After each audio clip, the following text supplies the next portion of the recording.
Mahabharata, Book 3, Section 41. Vyasa said, the wielder of the Pinaka, having the bull for his sign, thus disappeared in the very sight of the gazing son of Pandu, like the sun setting in the sight of the world. Arjuna, that slayer of hostile heroes, wondered much at this, saying, "Oh, I have seen the great god of gods. Fortunate, indeed I am, and much favored, for I have both beheld and touched with my hand the three-eyed Hara, the wielder of the Pinaka, in his boon-giving form. I shall win success. I am already great. My enemies have already been vanquished by me. My purposes have been already achieved." And while the son of Pritha, endued with immeasurable energy, was thinking thus, there came to that place Varuna, the god of waters, handsome and of the splendor of the lapis lazuli, accompanied by all kinds of aquatic creatures, and filling all the points of the horizon with a blazing effulgence. And accompanied by rivers both male and female, and Nagas, and Daityas and Sathyas and inferior deities, Varuna, the controller and lord of all aquatic creatures, arrived at that spot. There came also the Lord Kuvera of body resembling pure gold, seated on his car of great splendor, and accompanied by numerous yakshas. And the Lord of treasures, possessed of great beauty, came there to see Arjuna, illuminating the firmament with his effulgence. And there came also Yama himself, of great beauty, the powerful destroyer of all the worlds, accompanied by those lords of the creation, the Pitris, both embodied and disembodied. And the god of justice, of inconceivable soul, the son of Surya, the destroyer of all creatures, with the mace in hand, came there on his car, illuminating the three worlds with regions of the Guhyakas, the Gandharvas and the Nagas, like a second Surya as he riseth at the end of the Yuga. Having arrived there, they beheld, from the effulgent and variegated summits of the great mountain, Arjuna engaged in ascetic austerities. And there came in a moment the illustrious Sakra also, accompanied by his queen, seated on the back of the celestial elephant, Airavata, and surrounded also by all the deities. And in consequence of the white umbrella being held over his head, he looked like the moon amid fleecy clouds. And eulogized by Gandharvas, and rishis endued with wealth of asceticism, the chief of the celestials alighted on a particular summit of the mountain, like a second sun. Then Yama, possessed of great intelligence, and fully conversant with virtue, who had occupied a summit on the south, and a voice deep as that of the clouds, said these auspicious words, "Arjuna, behold us, the protectors of the worlds, arrive here. We will grant thee spiritual vision, for thou deservest to behold us. Thou wert in thy former life a rishi of immeasurable soul, known as Nara of great might at the command, O child of Brahma, thou hast been born among men. O sinless one, by thee shall be vanquished in battle the highly virtuous grandsire of the Kurus Bhishma of great energy, who is born of the Vasus. Thou shalt also defeat all the Kshatriyas of fiery energy commanded by the son of Bharadvaja in battle. Thou shalt also defeat those Danavas of fierce prowess that have been born amongst men, and those Danavas also that are called Nivedakavachas. And, O son of the Kuru race, O Dhananjaya, thou shalt also slay Karna of fierce prowess, who is even a portion of my father Surya, of energy celebrated throughout the worlds. And, O son of Kunti, smiter of all foes, thou shalt also slay all the portions of celestials and Danavas and the Rakshasas that have been incarnate on earth. And slain by thee, these shall attain to the regions earned by them according to their acts. And, O Fulguna, the fame of thy achievements will last forever in the world. Thou hast gratified Mahadeva himself in conflict. Thou shalt, with Vishnu himself, lighten the burden of the earth. O accept this weapon of mine, the mace I wield, incapable of being baffled by any body. With this weapon thou wilt achieve great deeds." Vyasa continued, "O Janamejaya, the son of Pritha then received from Yama that weapon duly, along with the mantras and rite, and the mysteries of hurling and withdrawing it. Then Varuna, the lord of all aquatic creatures, blue as the clouds, from a summit he had occupied on the west, uttered these words, O son of Pritha, thou art the foremost of Kshatriyas, and engaged in Kshatriya practices. O thou of large coppery eyes, behold me. I am Varuna, the lord of waters. Hurled by me, my nooses are incapable of being resisted. O son of Kunti, accept of me these Varuna weapons along with the mysteries of hurling and withdrawing them. With these, O hero, In the battle that ensued of yore on account of Tarka, the wife of Vrahaspati, thousands of mighty Daityas were seized and tied. Accept them of me. Even if Yama himself by thy foe, with these in thy hands, he will not be able to escape from thee. When thou wilt armed with these, range over the field of battle, the land, beyond doubt, will be destitute of Kshatriyas. Vyasa continued, after both Varuna and Yama had given away their celestial weapons, the Lord of Treasures having his home on the heights of Kailasa, then spake, O son of Pandu, O thou of great might and wisdom, I too have been pleased with thee. And this meeting with thee giveth me as much pleasure as a meeting with Krishna. O wielder of the bow with the left hand, O thou of mighty arms, thou wert a god before, eternal, as other gods. In ancient Kalpas, thou hadst every day gone through ascetic austerities along with us. O best of men, I grant thee celestial vision. O thou of mighty arms, thou wilt defeat even invincible Daityas and Danavas. Accept of me also without loss of time, an excellent weapon. With this thou wilt be able to consume the ranks of Dhritarashtra. Take then this favorite weapon of mine called Antardhana. Endued with energy and prowess and splendor, it is capable of sending the foe to sleep. When the illustrious Sankara slew Tripura, even this was the weapon which he shot and by which many mighty Asuras were consumed. O thou of invincible prowess, I take it up for giving it to thee. Endued with the dignity of the Meru, thou art competent to hold this weapon. After these words had been spoken, the Kuru prince Arjuna, endued with great strength, duly received from Kuvera that celestial weapon. Then the chief of the celestials, addressing Pritha's son of ceaseless deeds and sweet words, said, in a voice deep as that the clouds or the kettle drum, O thou mighty armed son of Kunti, thou art an ancient god. Thou hast already achieved the highest success, and acquired the statue of a god. But, O repressor of foes, thou hast yet to accomplish the purposes of the gods. Thou must ascend to heaven.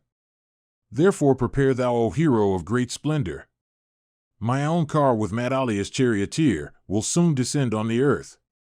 Taking thee, O Kaurava, to heaven, I will grant thee there all my celestial weapons.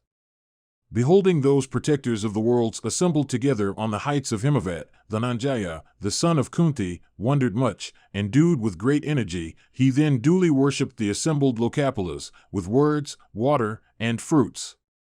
The celestials then returning that worship, went away. And the gods capable of going everywhere at will, and endued with the speed of the mind, returned to the places whence they had come. That bull among men Arjuna, having obtained weapons thus, was filled with pleasure. And he regarded himself as one whose desires had been fulfilled and who was crowned with success. Indralokagamana Parva. Mahabharata, Book 3, Section 42. Vyasa said, after the Lokapalas had gone away, Arjuna, that slayer of all foes, began to think, O monarch, of the car of Indra. And as good Akiza, gifted with great intelligence, was thinking of it, the car, endued with great effulgence and guided by Madali, came dividing the clouds and illuminating the firmament and filling the entire welkin with its rattle deep as the roar of mighty masses of clouds. Swords, and missiles of terrible forms, and maces of frightful description, and winged darts of celestial splendor, and lightnings of the brightest effulgence, and thunderbolts, and propellers furnished with wheels and worked with atmosphere expansion and producing sounds loud as the roar of great masses of clouds, were on that car. And there were also on that car fierce and huge-bodied Nagas with fiery mouths, and heaps of stones white as the fleecy clouds. And the car was drawn by 10,000s of horses of golden hue, endued with the speed of the wind.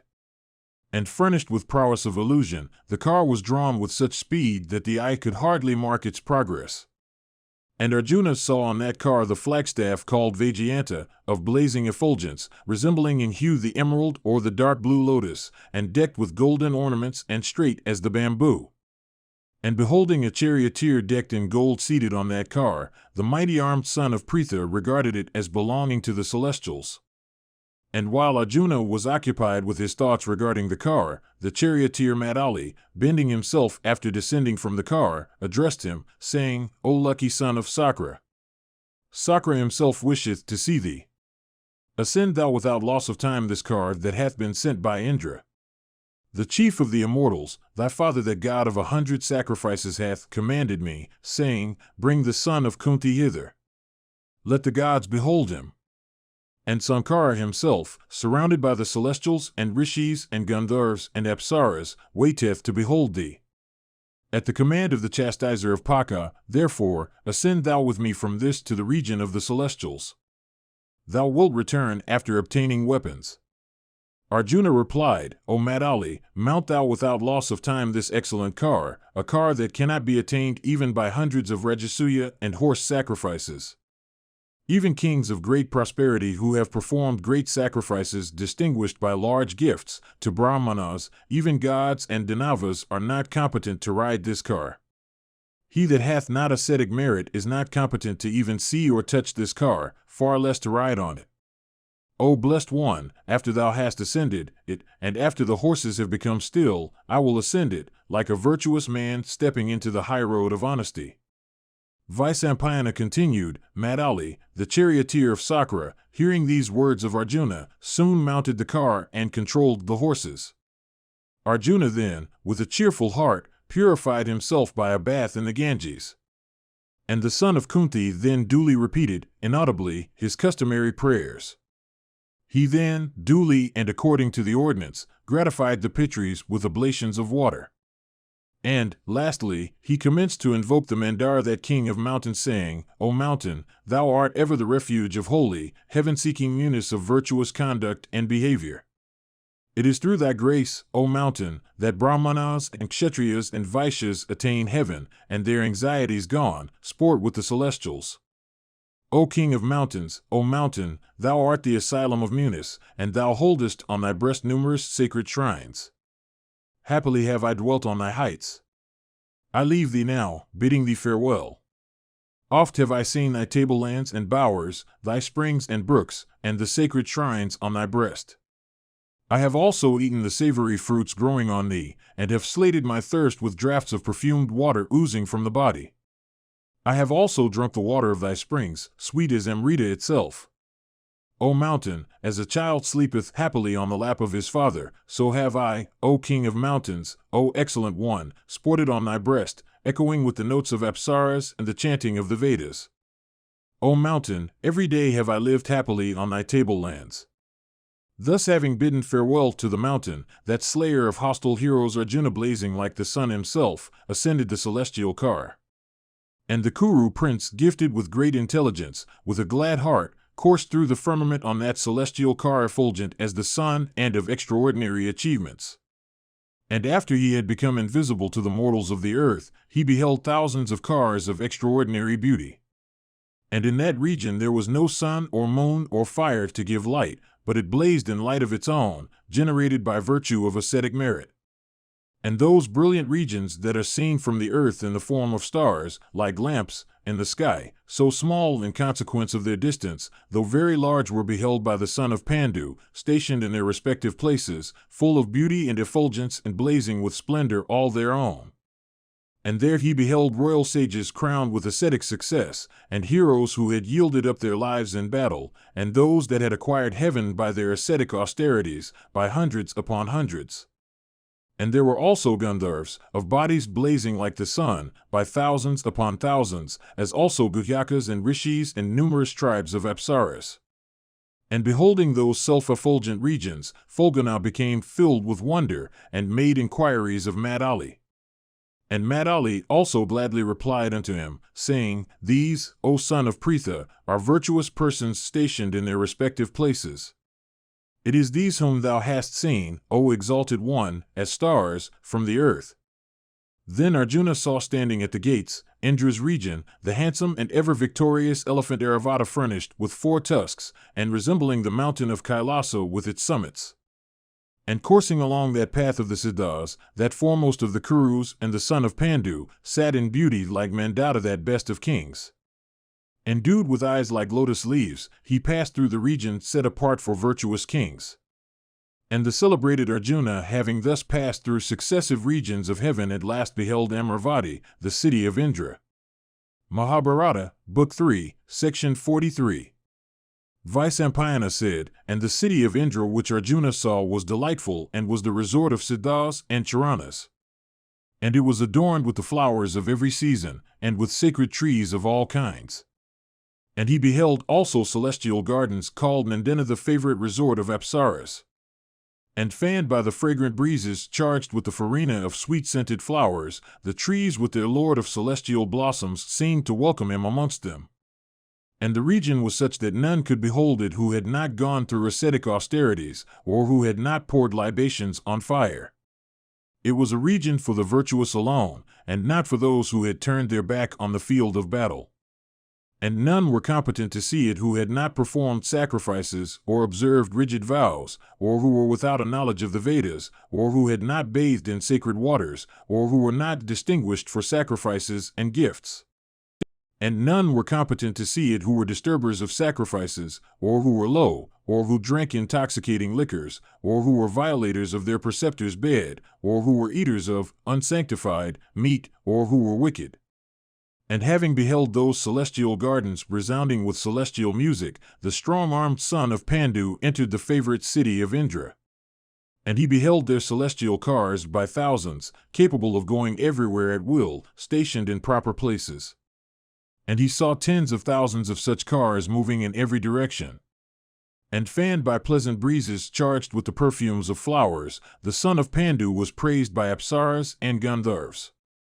And the celestials then, accompanied by the Gandharvas and Siddhas and great rishis, cheerfully reverenced Pritha's son of white deeds. Benedictions were poured upon him, accompanied by the sounds of celestial music. The strong-armed son of Pritha then heard around him the music of conchs and drums. And praised all around, the son of Pritha then went, at the command of Indra, to that large and extensive starry way called by the name of Suravithi. There he met with the Sathyas, the Vishvas, the Marudas, the twin Ashwins, the Adityas, the Vasus, the Rudras, the Brahmarshis of the great splendor, and numerous royal sages with Dilapa at their head, and Tamvura and Narada, and that couple of Gandharvas known by the names of Haha and Huhu. And the Kuru prince, that chastiser of foes, having met and duly saluted them, last of all beheld the chief of the celestials, the god of 100 sacrifices. Then the strong-armed son of Pritha, alighting from the car, approached the lord himself of the gods, his father, that chastiser of Pakat. And a beautiful white umbrella furnished with a golden staff was held over the chief of the celestials.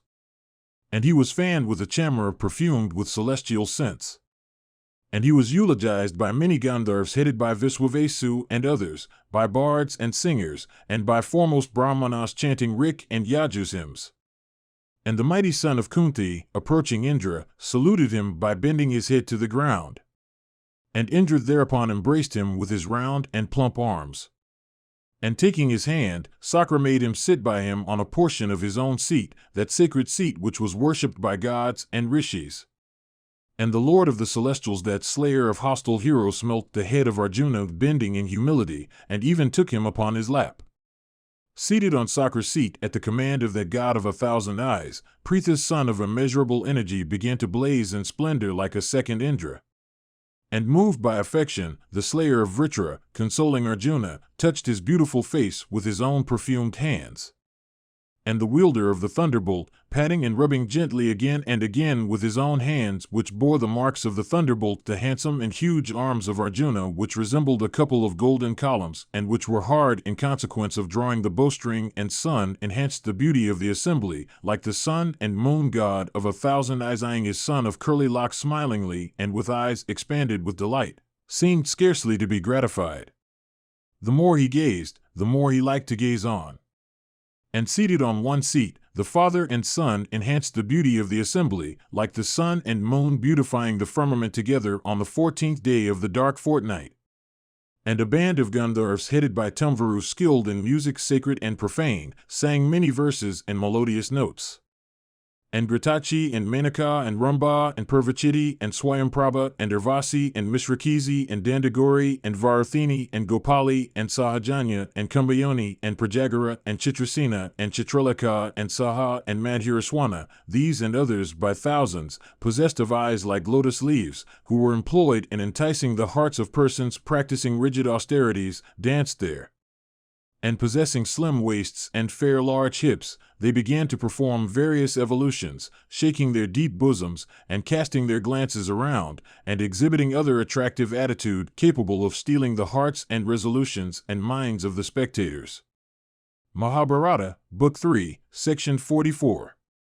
Vyasa said, "The gods and the Gandharvas then, understanding the wishes of India, procured an excellent arugya and reverenced the son of Pritha in a hurry.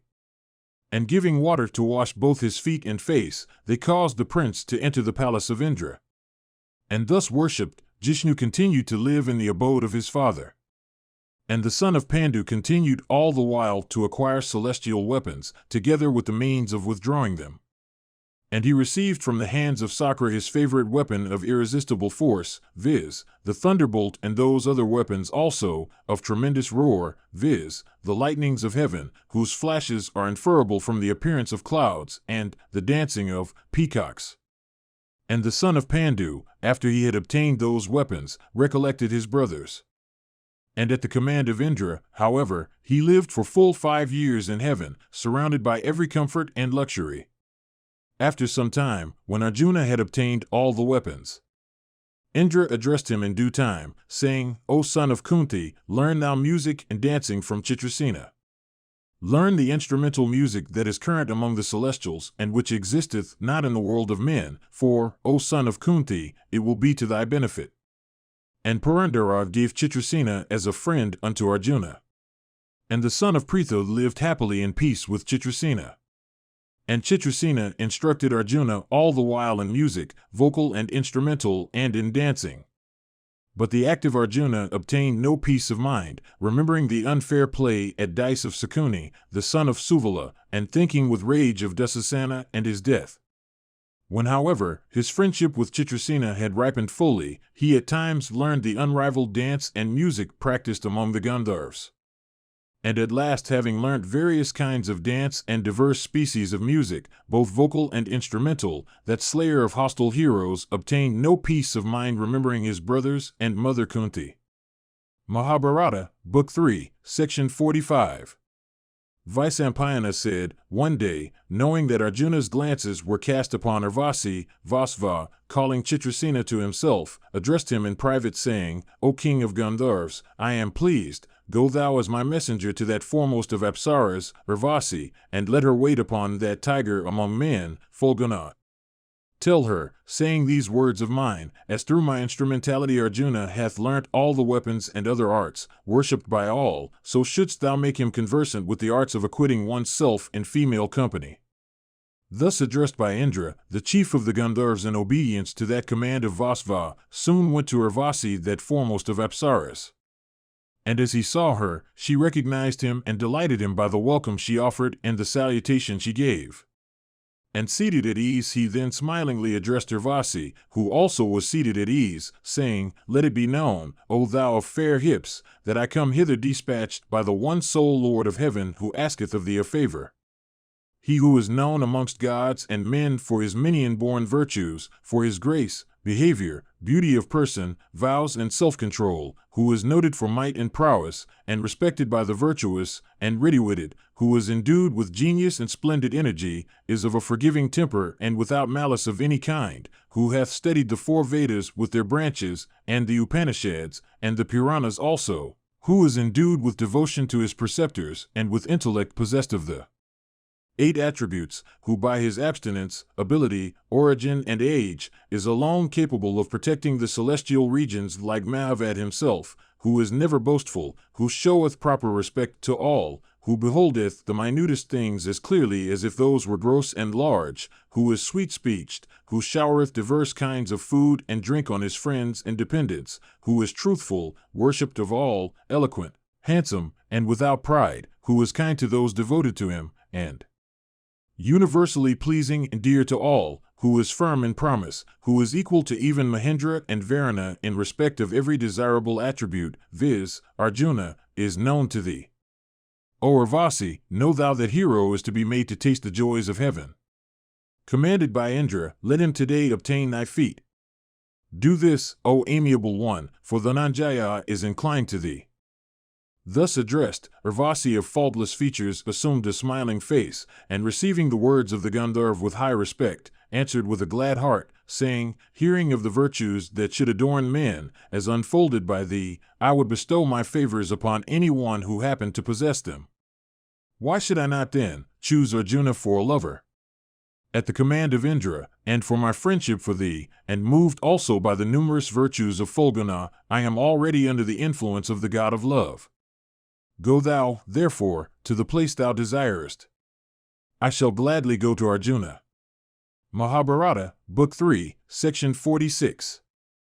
Vyasa said, having thus sent away the Gandharv successful in his mission, Urvasi of luminous smiles, moved by the desire of possessing Fulguna, took a bath. And having performed her ablutions, she decked herself in charming ornaments and splendid garlands of celestial odor.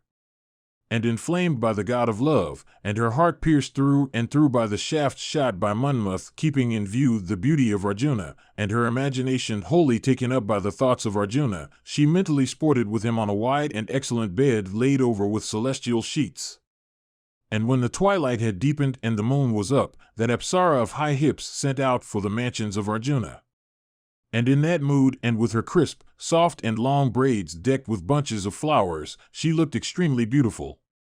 With her beauty and grace, and the charm of the motions of her eyebrows and of her soft accents, and her own moon-like face, she seemed to tread, challenging the moon himself. And as she proceeded, her deep, finely tapering bosoms, decked with a chain of gold and adorned with celestial unguents and smeared with fragrant sandal paste, began to tremble.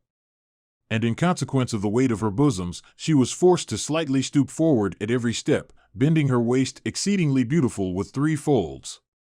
And her loins of faultless shape, the elegant abode of the god of love, furnished with fair and high and round hips and wide at their lower part as a hill, and decked with chains of gold, and capable of shaking the saintship of anchorites, being decked with thin attire, appeared highly graceful. And her feet with fair suppressed ankles, and possessing flat soles and straight toes of the color of burnished copper and dorsum high and curved like tortoise back and marked by the wearing of ornaments furnished with rows of little bells, looked exceedingly handsome. And exhilarated with a little liquor which she had taken, and excited by desire, and moving in diverse attitudes and expressing a sensation of delight, she looked more handsome than usual. And though heaven abounded with many wonderful objects, yet when Urvasi proceeded in this manner, the Siddhas and Charanas and Gandharvs regarded her to be the handsomest object they had cast their eyes upon. And the upper half of her body clad in an attire of fine texture and cloudy hues, she looked resplendent like a digit of the moon in the firmament shrouded by fleecy clouds. And endued with the speed of the winds or the mind, she of luminous smiles soon reached the mansion of Fulguna, the son of Pandu. And, O best of men, Urvasi of beautiful eyes, having arrived at the gate of Arjuna's abode, sent word through the keeper in attendance. And, on receiving permission, she soon entered that brilliant and charming palace. But, O monarch, upon beholding her at night in his mansion, Arjuna, with a fear-stricken heart, stepped up to receive her with respect, and as soon as he saw her, the son of Pritha, from modesty, closed his eyes. And saluting her, he offered the Apsara such worship as is offered unto a superior. And Arjuna said, O thou foremost of the Apsaras, I reverence thee by bending my head down. O lady, let me know thy commands. I wait upon thee as thy servant. Vyasa continued, hearing these words of Fulguna, Urvasi became deprived of her senses. And she soon represented unto Arjuna all that had passed between her and the Gandharv, Chitrasena. And she said, O best of men, I shall tell thee all that hath passed between me and Chitrasena, and why I have come hither. On account of thy coming here, O Arjuna, Mahendra had convened a large and charming assembly, in which celestial festivities were held. Unto that assembly came, O best of men, the Rudras and the Adityas and the Ashwins and the Vasus. And there came also numbers of great rishis and royal sages, and Siddhas and Charanas and Yakshas and great Nagas. And, O thou of expansive eyes, the members of the assembly resplendent as fire or the sun or the moon, having taken their seats according to rank, honor, and prowess, O son of Sakra, the Gandharvs began to strike the venas and sing charming songs of celestial melody. And, O perpetuator of the Kuru race, the principal Apsaras also commenced to dance. Then, O son of Pritha, thou hadst looked on me only with a steadfast gaze. When that assembly of the celestials broke, commanded by thy father, the gods went away to their respective places. And the principal Apsaras also went away to their abodes, and others also, O slayer of foes, commanded by thy father and obtaining his leave.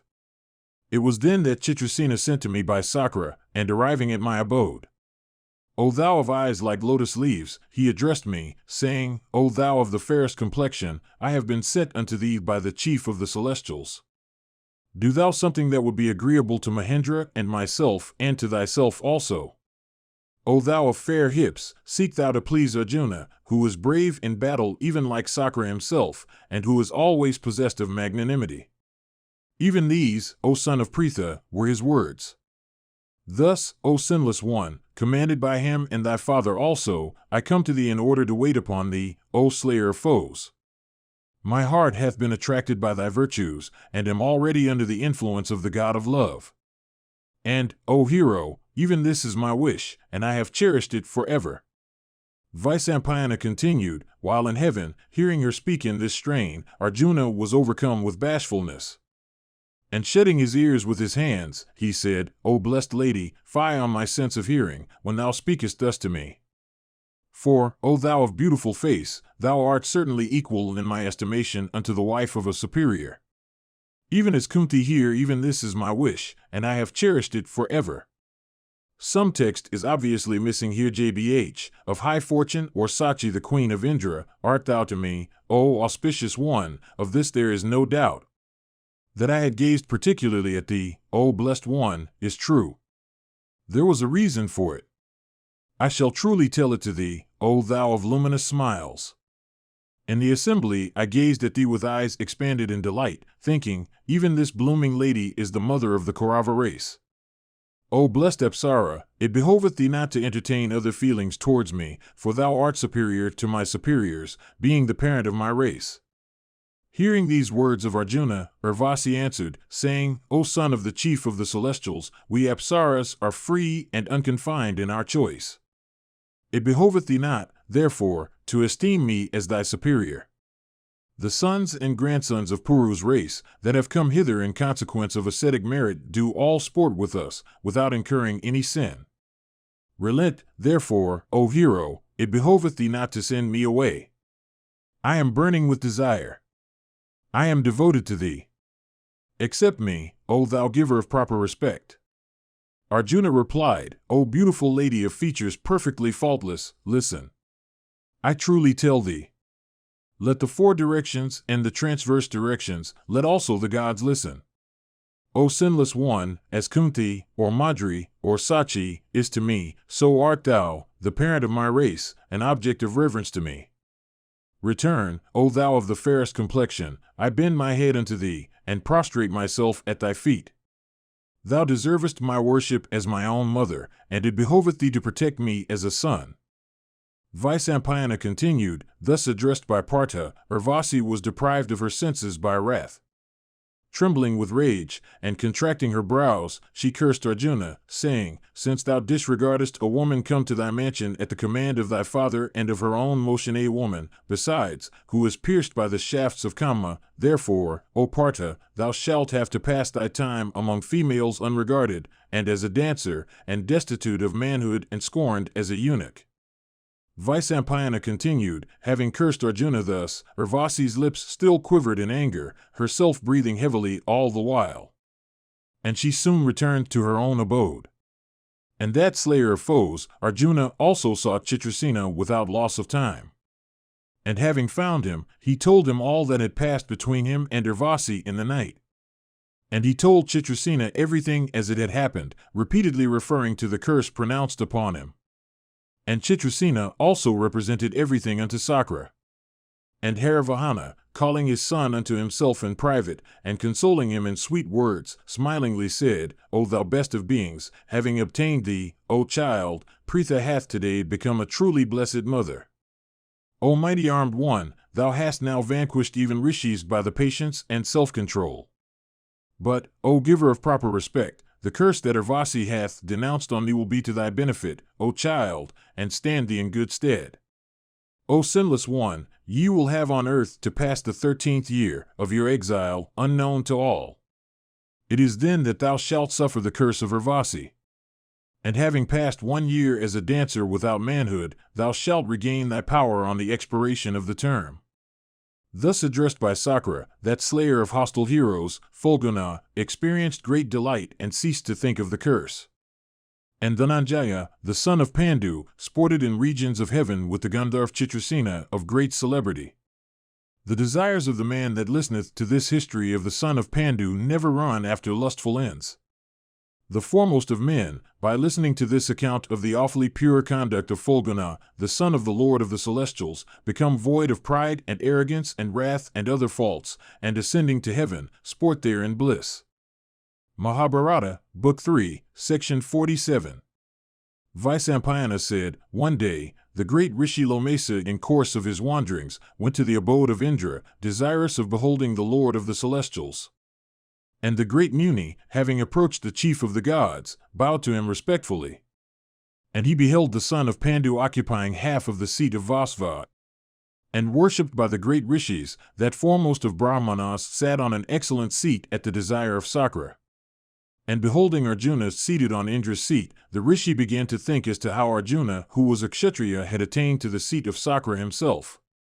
What acts of merit had been performed by him and what regions had been conquered by him, by ascetic merit, that he had obtained a seat that was worshipped by the gods themselves.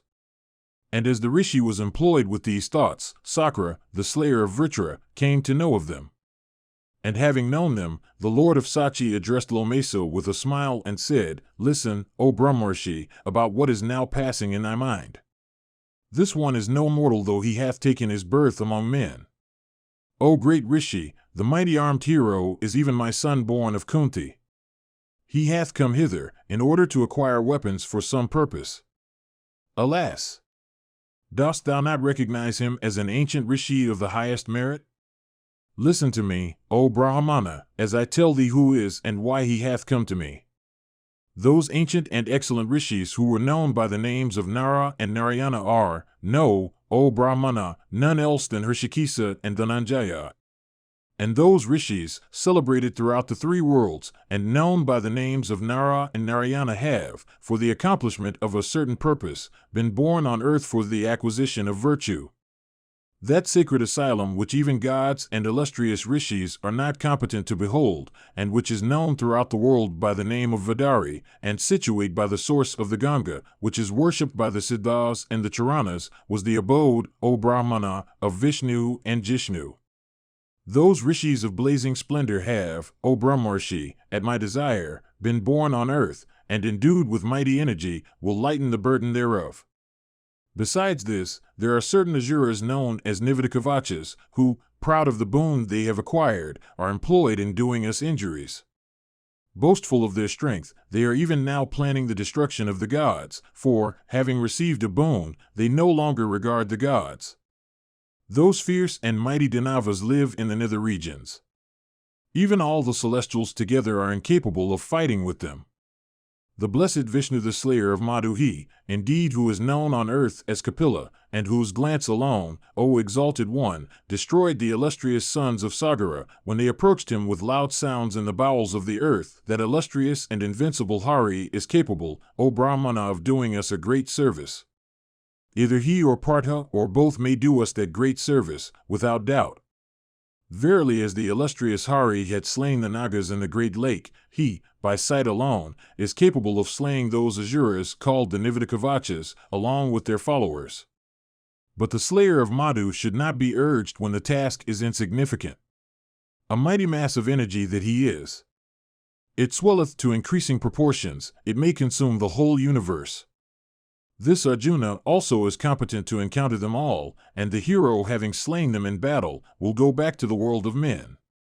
Go thou at my request to earth. Thou wilt behold the brave Yudhishthira living in the woods of Kamayaka. And for me tell thou the virtuous Yudhishthira of unbaffled prowess in battle, that he should not be anxious on account of Fulguna, for that hero will return to earth a thorough master of weapons, for without sanctified prowess of arms, and without skill in weapons, he would not be able to encounter Bhishma and Drona and others in battle. Thou wilt also represent unto Yudhishthira that the illustrious and mighty armed Gudakisa, having obtained weapons, hath also mastered the science of celestial dancing and music both instrumental and vocal. And thou wilt also tell him, O King of men, O Slayer of foes, thyself also, accompanied by all thy brothers, should see the various sacred shrines. For having bathed in different sacred waters, thou wilt be cleansed from thy sins, and the fever of thy heart will abate. And then thou wilt be able to enjoy thy kingdom, happy in the thought that thy sins have been washed off. And, O foremost of Brahmanas, endued with ascetic power, it behoveth thee also to protect Yudhishthira during his wandering over the earth. Fierce Rakshasas ever live in mountain fastnesses and rugged steppes. Protect thou the king from those cannibals. After Mahendra had spoken thus unto Lomesa, Vibhatsu also reverently addressed that rishi, saying, Protect thou ever the son of Pandu. O best of men, let the king, O great rishi, protected by thee, visit the various places of pilgrimage and give away unto Brahmanas in charity. Vaisampayana continued, the mighty ascetic Lomesa, having answered both saying, So be it, set out for the earth, desirous of arriving at Kamvaka. And having arrived at those woods, he beheld the slayer of foes and son of Kunti, King Yudhishthira the Just, surrounded by ascetics and his younger brothers. Mahabharata, Book 3, Section 48. Janamejaya said, These feats of Pritha's son, endued with immeasurable energy, were certainly marvelous. O Brahmana, what did Dhritarashtra of great wisdom say, when he heard of them? Vaisampayana said, Ambika's son, King Dhritarashtra, having heard of Arjuna's arrival and stay at Indra's abode, from Dwapayana, that foremost of rishis, spake unto Sanjaya, saying, O charioteer, dost thou know in detail the acts of the intelligent Arjuna, of which I have heard from beginning to end? O charioteer, my wretched and sinful son is even now engaged in a policy of the most vulgar kind. Of wicked soul, he will certainly depopulate the earth. The illustrious person whose words even in jest are true, and who hath Dhananjaya to fight for him, is sure to win the 3 worlds. Who that is even beyond the influence of death and decay will be able to stay before Arjuna, when he will scatter his barbed and sharp-pointed arrows whetted on stone? My wretched sons, who have to fight with the invincible Pandavas, are indeed all doomed. Reflecting day and night, I see not the warrior amongst us that is able to stay in battle before the wielder of the Gandiva.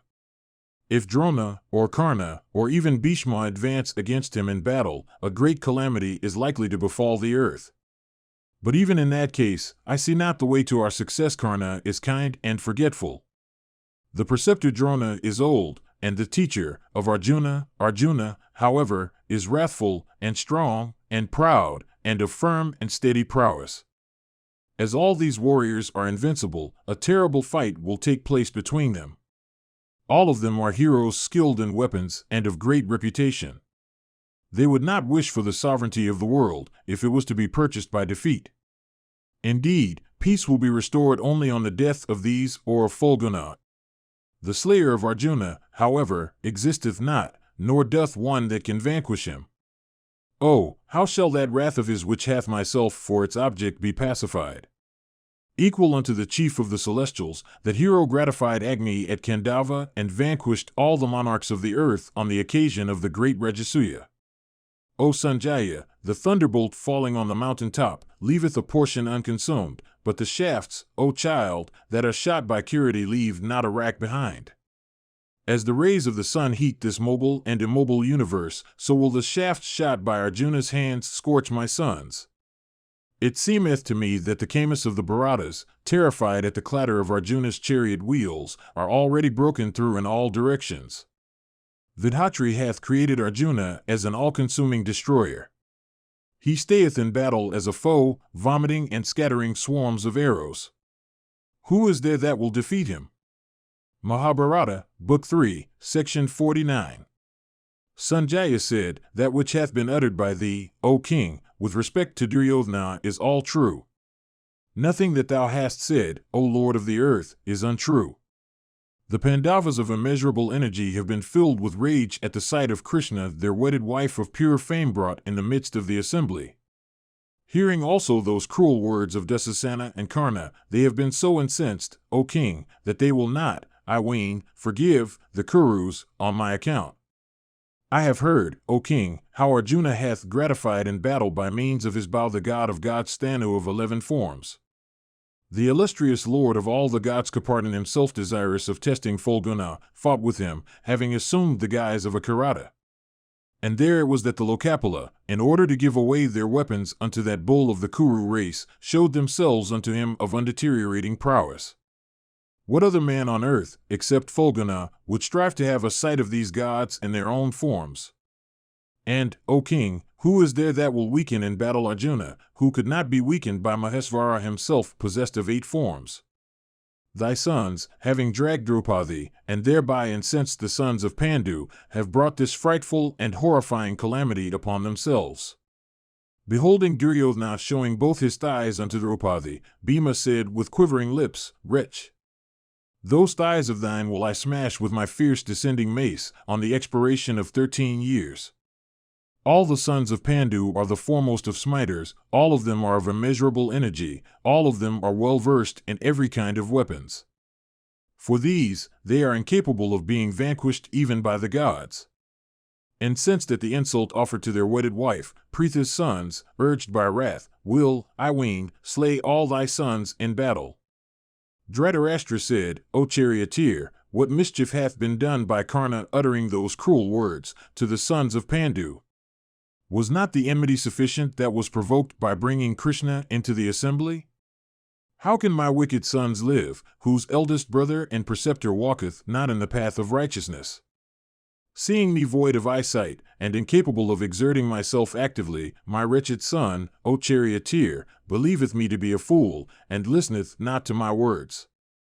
Those wretches also that are his counselors, viz., Karna and Suvala, and others, always pander to his vices, as he is incapable of understanding things rightly.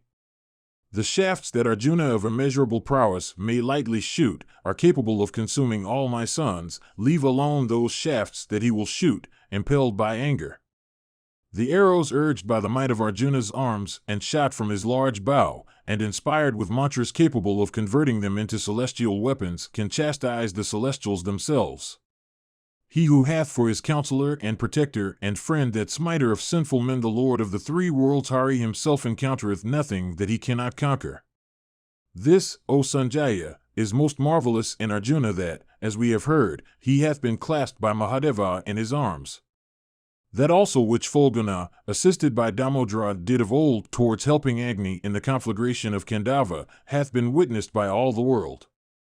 When, therefore, Bhima and Partha and Vasudeva of the Satwata race become enraged, surely my sons, along with their friends and the Suvalas, are all unequal to fight with them. Mahabharata, Book 3, Section 50. Janamejaya said, having sent the heroic sons of Pandu into exile, these lamentations, O Muni, of Dhritarashtra were perfectly futile. Why did the king permit his foolish son Duryodhana to thus incense those mighty warriors, the sons of Pandu? Tell us now, O Brahmana, what was the food of the sons of Pandu, while they lived in the woods? Was it of the wilderness, or was it the produce of cultivation? Vyasa said, those bulls among men, collecting the produce of the wilderness and killing the deer with pure arrows, first dedicated a portion of the food to the Brahmanas, and themselves are the rest. For, O king, while those heroes wielding large bows lived in the woods, they were followed by Brahmanas of both classes, viz., those worshipping with fire and those worshipping without it. And there were 10,000 illustrious Snataka Brahmanas, all conversant with the means of salvation, whom Yudhishthira supported in the woods. And killing with arrows Ruris and the black deer and other kinds of clean animals of the wilderness, he gave them unto those Brahmanas. And no one that lived with Yudhishthira looked pale or ill, or was lean or weak, or was melancholy or terrified. And the chief of the Kurus, the virtuous king Yudhishthira, maintained his brothers as if they were his sons, and his relatives as if they were his uterine brothers. And Draupadi of pure fame fed her husbands and the Brahmanas as if she was their mother, and last of all took her food herself. And the king himself wending towards the east, and Bhima towards the south, and the twins towards the west and the north, daily killed with bow in hand the deer of the forest, for the sake of meat. And it was that the Pandavas lived for 5 years in the woods of Kamayaka, in anxiety at the absence of Arjuna, and engaged all the while in study and prayers and sacrifices. Mahabharata, Book 3, Section 51. Vyasa said, that bull among men Dhritarashtra the son of Amvika, having heard of this wonderful way of life so above that of men of the sons of Pandu, was filled with anxiety and grief, and overwhelmed with melancholy and sighing heavily and hot. That monarch, addressing his charioteer Sanjaya, said, O charioteer, a moment's peace I have not, either during the day or the night, thinking of the terrible misbehavior of my sons arising out of their past gambling, and thinking also of the heroism, the patience, the high intelligence, the unbearable prowess, and the extraordinary love unto one another of the sons of Pandu. Amongst the Pandavas, the illustrious Nakula and Sadeva, of celestial origin and equal unto the chief himself of the celestials in splendor, are invincible in battle. They are firm in the wielding of weapons, capable of shooting at a long distance, resolute in battle, of remarkable lightness of hand, of wrath that is not easily quelled, possessed of great steadiness, and endued with activity. Possessed of the prowess of lions, and unbearable as the Ashwins themselves, when they will come to the field of battle with Bhima and Arjuna in front, I see, O Sanjaya, that my soldiers will all be slain without a remnant. Those mighty warriors of celestial origin, unrivaled in battle by anybody, filled with rage at the remembrance of that insult to Draupadi, will show no forgiveness. The mighty warriors of the Vrishnis also, and the Panchalas of great energy, and the sons of Pritha themselves, led by Vasudeva of unbaffled prowess, will blast my legions. O charioteer, all the warriors on my side assembled together are not competent to bear the impetus of the Vrishnis alone when commanded by Rama and Krishna. And amongst them will move that great warrior Bhima of terrible prowess, armed with his iron mace held on high and capable of slaying every hero. And high above the din will be heard the twang of the Gandiva loud as the thunder of heaven. The impetus of Bhima's mace and the loud twang of the Gandiva are incapable of being stood against by any of the kings on my side.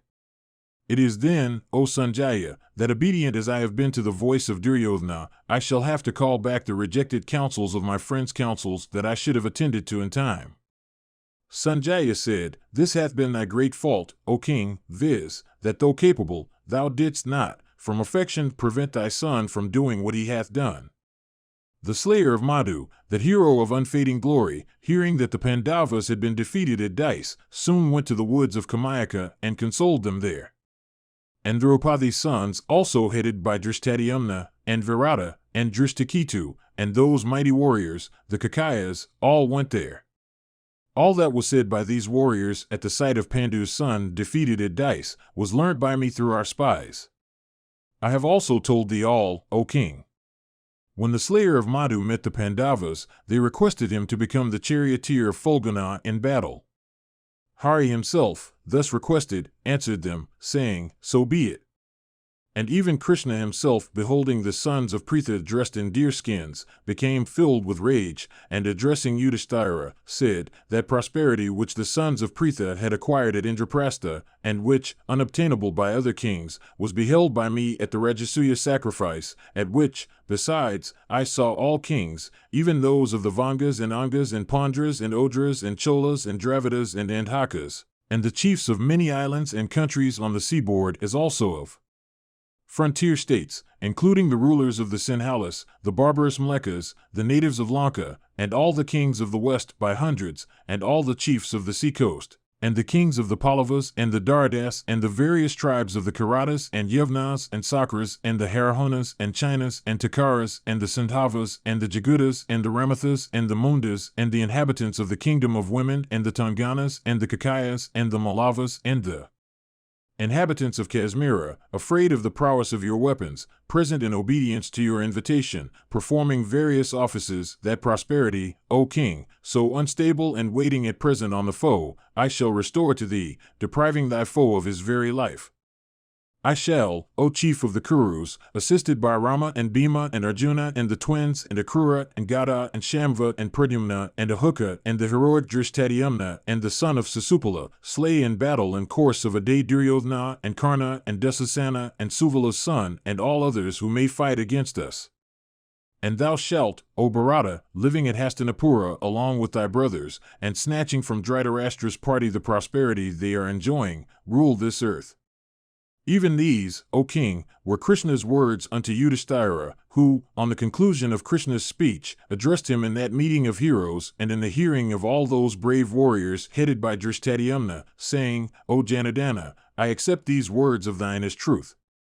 O thou of mighty arms, do thou, however, slay my enemies along with all their followers on the expiry of 13 years. O Kesva, promise this truly unto me.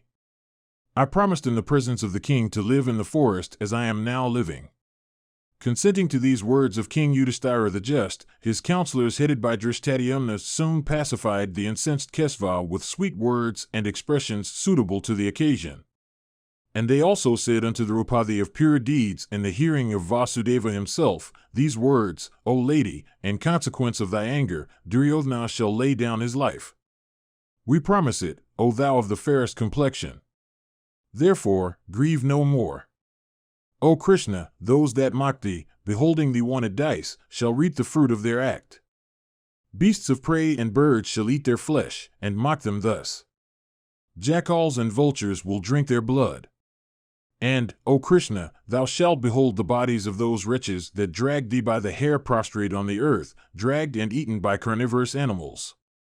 They also that gave thee pain and disregarded thee shall lie on the earth destitute of their heads, and the earth herself shall drink their blood. These and other speeches of various kinds were uttered there, O king, by those bulls of the Bharata race. All of them are endued with energy and bravery, and marked with the marks of battle. On the expiration of the 13th year, those mighty warriors, chosen by Yudhishthira and headed by Vasudeva, will come to the field of battle. Rama and Krishna and Dhananjaya and Pradyumna and Shamva and Yuyudhana and Bhima and the sons of Madri and the Kakaya princes and the Panchala princes, accompanied by the king of Matsya, these all, illustrious and celebrated and invincible heroes, with their followers and troops, will come. Who is there that, desiring to live, will encounter these in battle, resembling angry lions of erect manes? Dhritarashtra said, What Vidura told me at the time of the game at dice, if thou seekest, O king, to vanquish the Pandavas, at dice, then certainly a terrible bloodshed ending in the destruction of all the Kurus will be the result. I think it is about to be realized. As Vidura told me of old, without doubt a terrible battle will take place as soon as the pledged period of the Pandavas expireth. Nalapakyana Parva. Mahabharata, Book 3, Section 52. Janamejaya said, When the high-souled Partho went to Indra's region for obtaining weapons, what did Yudhishthira and the other sons of Pandu do? Vaisampayana said, When the high-souled Partho went to Indra's region for obtaining weapons, those bulls of the Bharata race continued to dwell with Krishna in the woods of Kamayaka.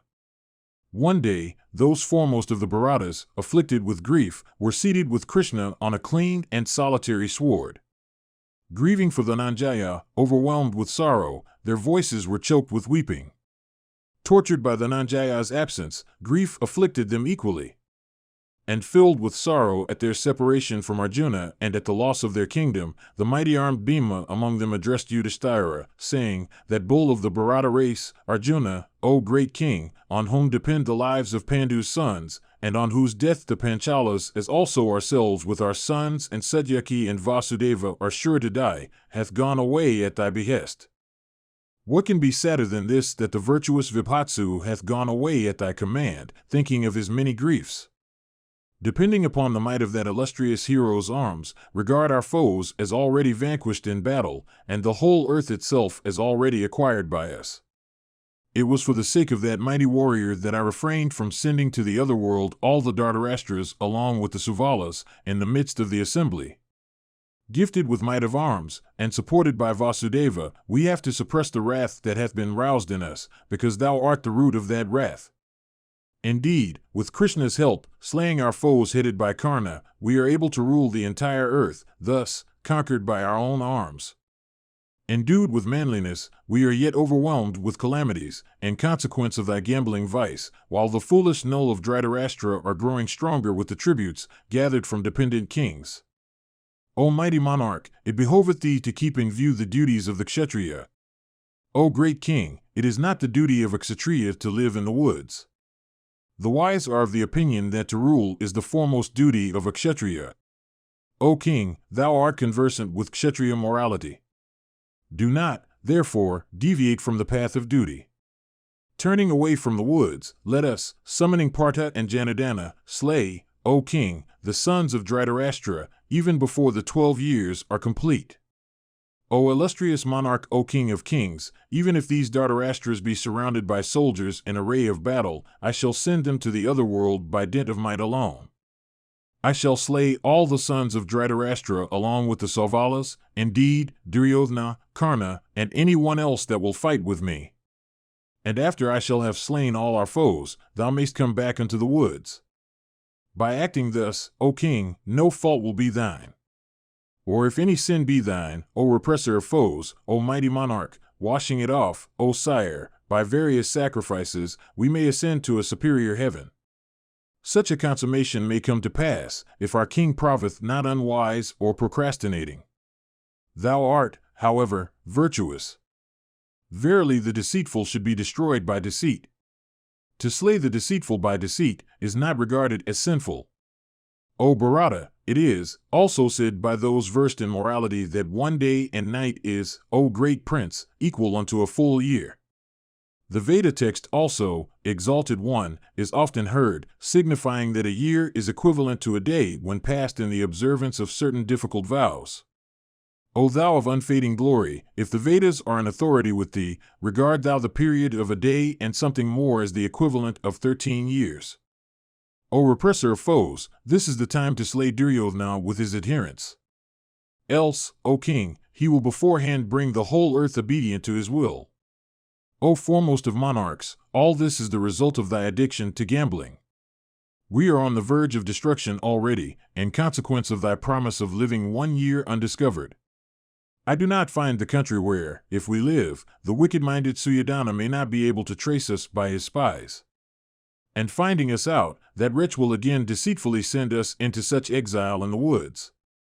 Or if that sinful one beholdeth us emerge, after the expiry of the pledged period of non-discovery, he will again invite thee, O great king, to dice, and the play will once more begin. Summoned once more, thou wilt again efface thyself at dice. Thou art not skilled at dice, and when summoned at play, thou wilt be deprived of thy senses. Therefore, O mighty monarch, thou wilt have to lead a life in the woods again. If, O mighty king, it behoveth thee not to make us wretched for life, observe thou fully the ordinance of the Vedas, which inculcateth that, verily the deceitful ought to be slain by deceit. If I but have thy command, I would go to Hastinapura, and, even as fire falling upon a heap of grass consumeth it, would slay Duryodhana, putting forth my utmost might. It behoveth thee, therefore, to grant me the permission. Vyasa continued, thus addressed by Bhima, King Yudhishthira the Just, smelt the crown of that son of Pandu, and pacifying him said, O mighty armed one, without doubt, thou wilt, assisted by the wielder of the Gandiva, slay Suddhodana at the expiry of the 13th year. But, O son of Pritha, as for thy assertion, O Lord, the time is complete, I cannot dare tell an untruth, for untruth is not in me. O son of Kunti, without the help of fraud, wilt thou kill the wicked and irrepressible Duryodhana with his allies? While Yudhishthira the Just was speaking unto Bhima thus, there came the great and illustrious Rishi Vrihadaswa before them. And beholding that virtuous ascetic before him, the righteous king worshipped him according to the ordinance, with the offering of Madhuparka. And when the ascetic was seated and refreshed, the mighty armed Yudhishthira sat by him, and looking up at the former, addressed him thus in exceedingly piteous accents. O Holy One, summoned by cunning gamblers skilled at dice, I have been deprived of wealth and kingdom through gambling. I am not an adept at dice, and am unacquainted with deceit. Sinful men, by unfair means, vanquished me at play. They even brought into the public assembly my wife dearer unto me than life itself. And defeating me a second time, they have sent me to distressful exile in this great forest, clad in deer skins.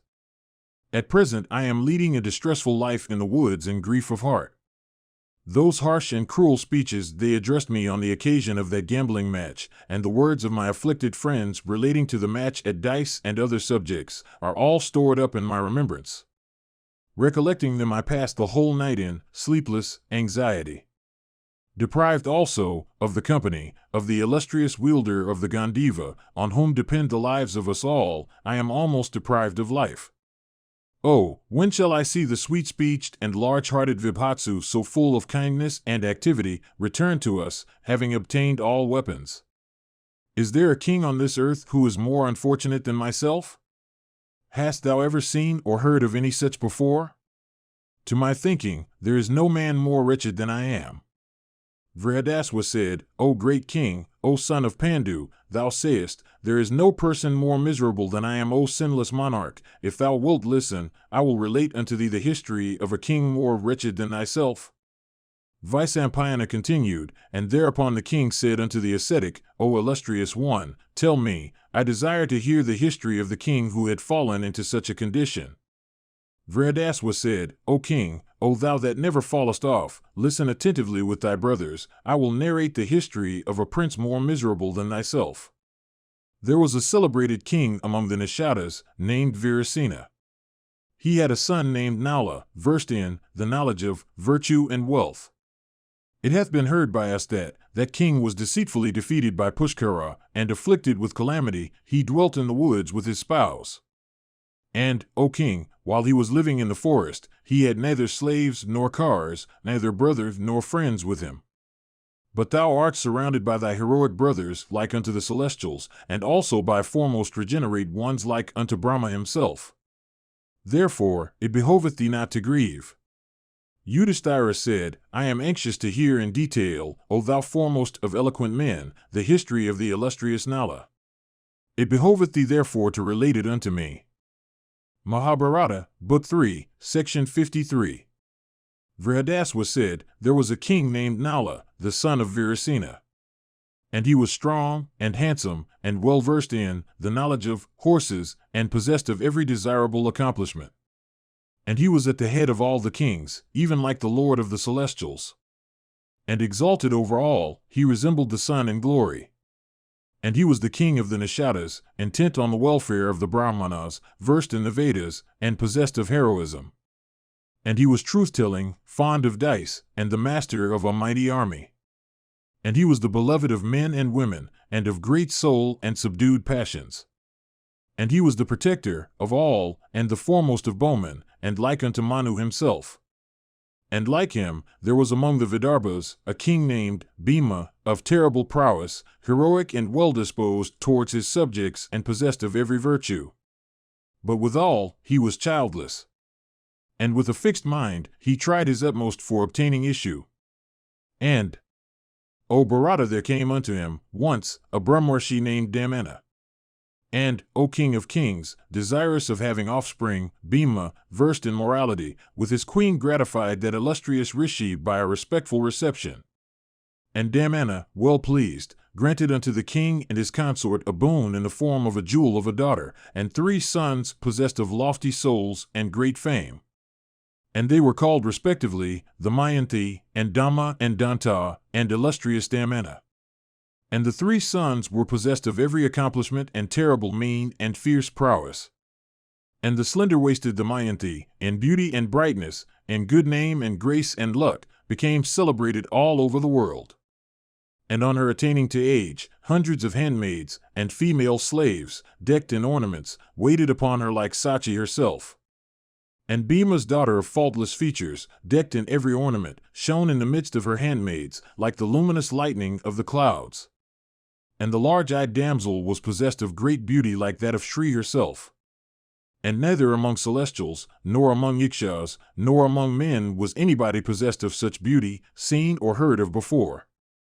And the beautiful maiden filled with gladness the hearts of even the gods. And that tiger among men, Nala also had not his peer in the 3 worlds, for in beauty he was like Kundarp himself in his embodied form. And moved by admiration, the heralds again and again celebrated the praises of Nala before the Mayanti and those of the Mayanti before the ruler of the Nishadas. And repeatedly hearing of each other's virtues, they conceived an attachment towards each other not begot of sight, and that attachment, O son of Kunti, began to grow in strength. And then Nala was unable to control the love that was in his bosom. And he began to pass much of his time in solitude in the gardens adjoining the inner apartment of his palace. And there he saw a number of swans furnished with golden wings, wandering in those woods. And from among them he caught one with his hands. And thereupon the sky-ranging one said unto Nala, Deserve I not to be slain by thee? O king, I will do something that is agreeable to thee. O king of the Nishadas, I will speak of thee before the Mayanti in such a way that she will not ever desire to have any other person for her lord. Thus addressed, the king liberated that swan. And those swans then rose on their wings and went to the country of the Vidarbhas. And on arriving at the city of the Vidarbhas, the birds alighted before the Mayanti, who beheld them all. And the Mayanti in the midst of her maids, beholding those birds of extraordinary appearance, was filled with delight, and strove without loss of time to catch those coursers of the skies. And the swans at this, before that bevy of beauties, fled in all directions. And those maidens there pursued the birds, each running after one. And the swan, after which the Mayanti ran, having led her to a secluded spot, addressed her in human speech, saying, O the Mayanti, there is a king amongst the Nishadas named Nala. He is equal unto the Ashwins in beauty, not having his peer among men. Indeed, in comeliness, he is like Kundarp himself in his embodied form. O fair-complexioned one, O thou of slender waist, if thou becomest his wife, thy existence and this thy beauty may be of purpose. We have, indeed, beheld celestials and Gandharvas, and Nagas, and Rakshasas, and men, but never saw we before any one like Nala. Thou also art a jewel among thy sex, as Nala is the prime among men. The union of the best with the best is happy.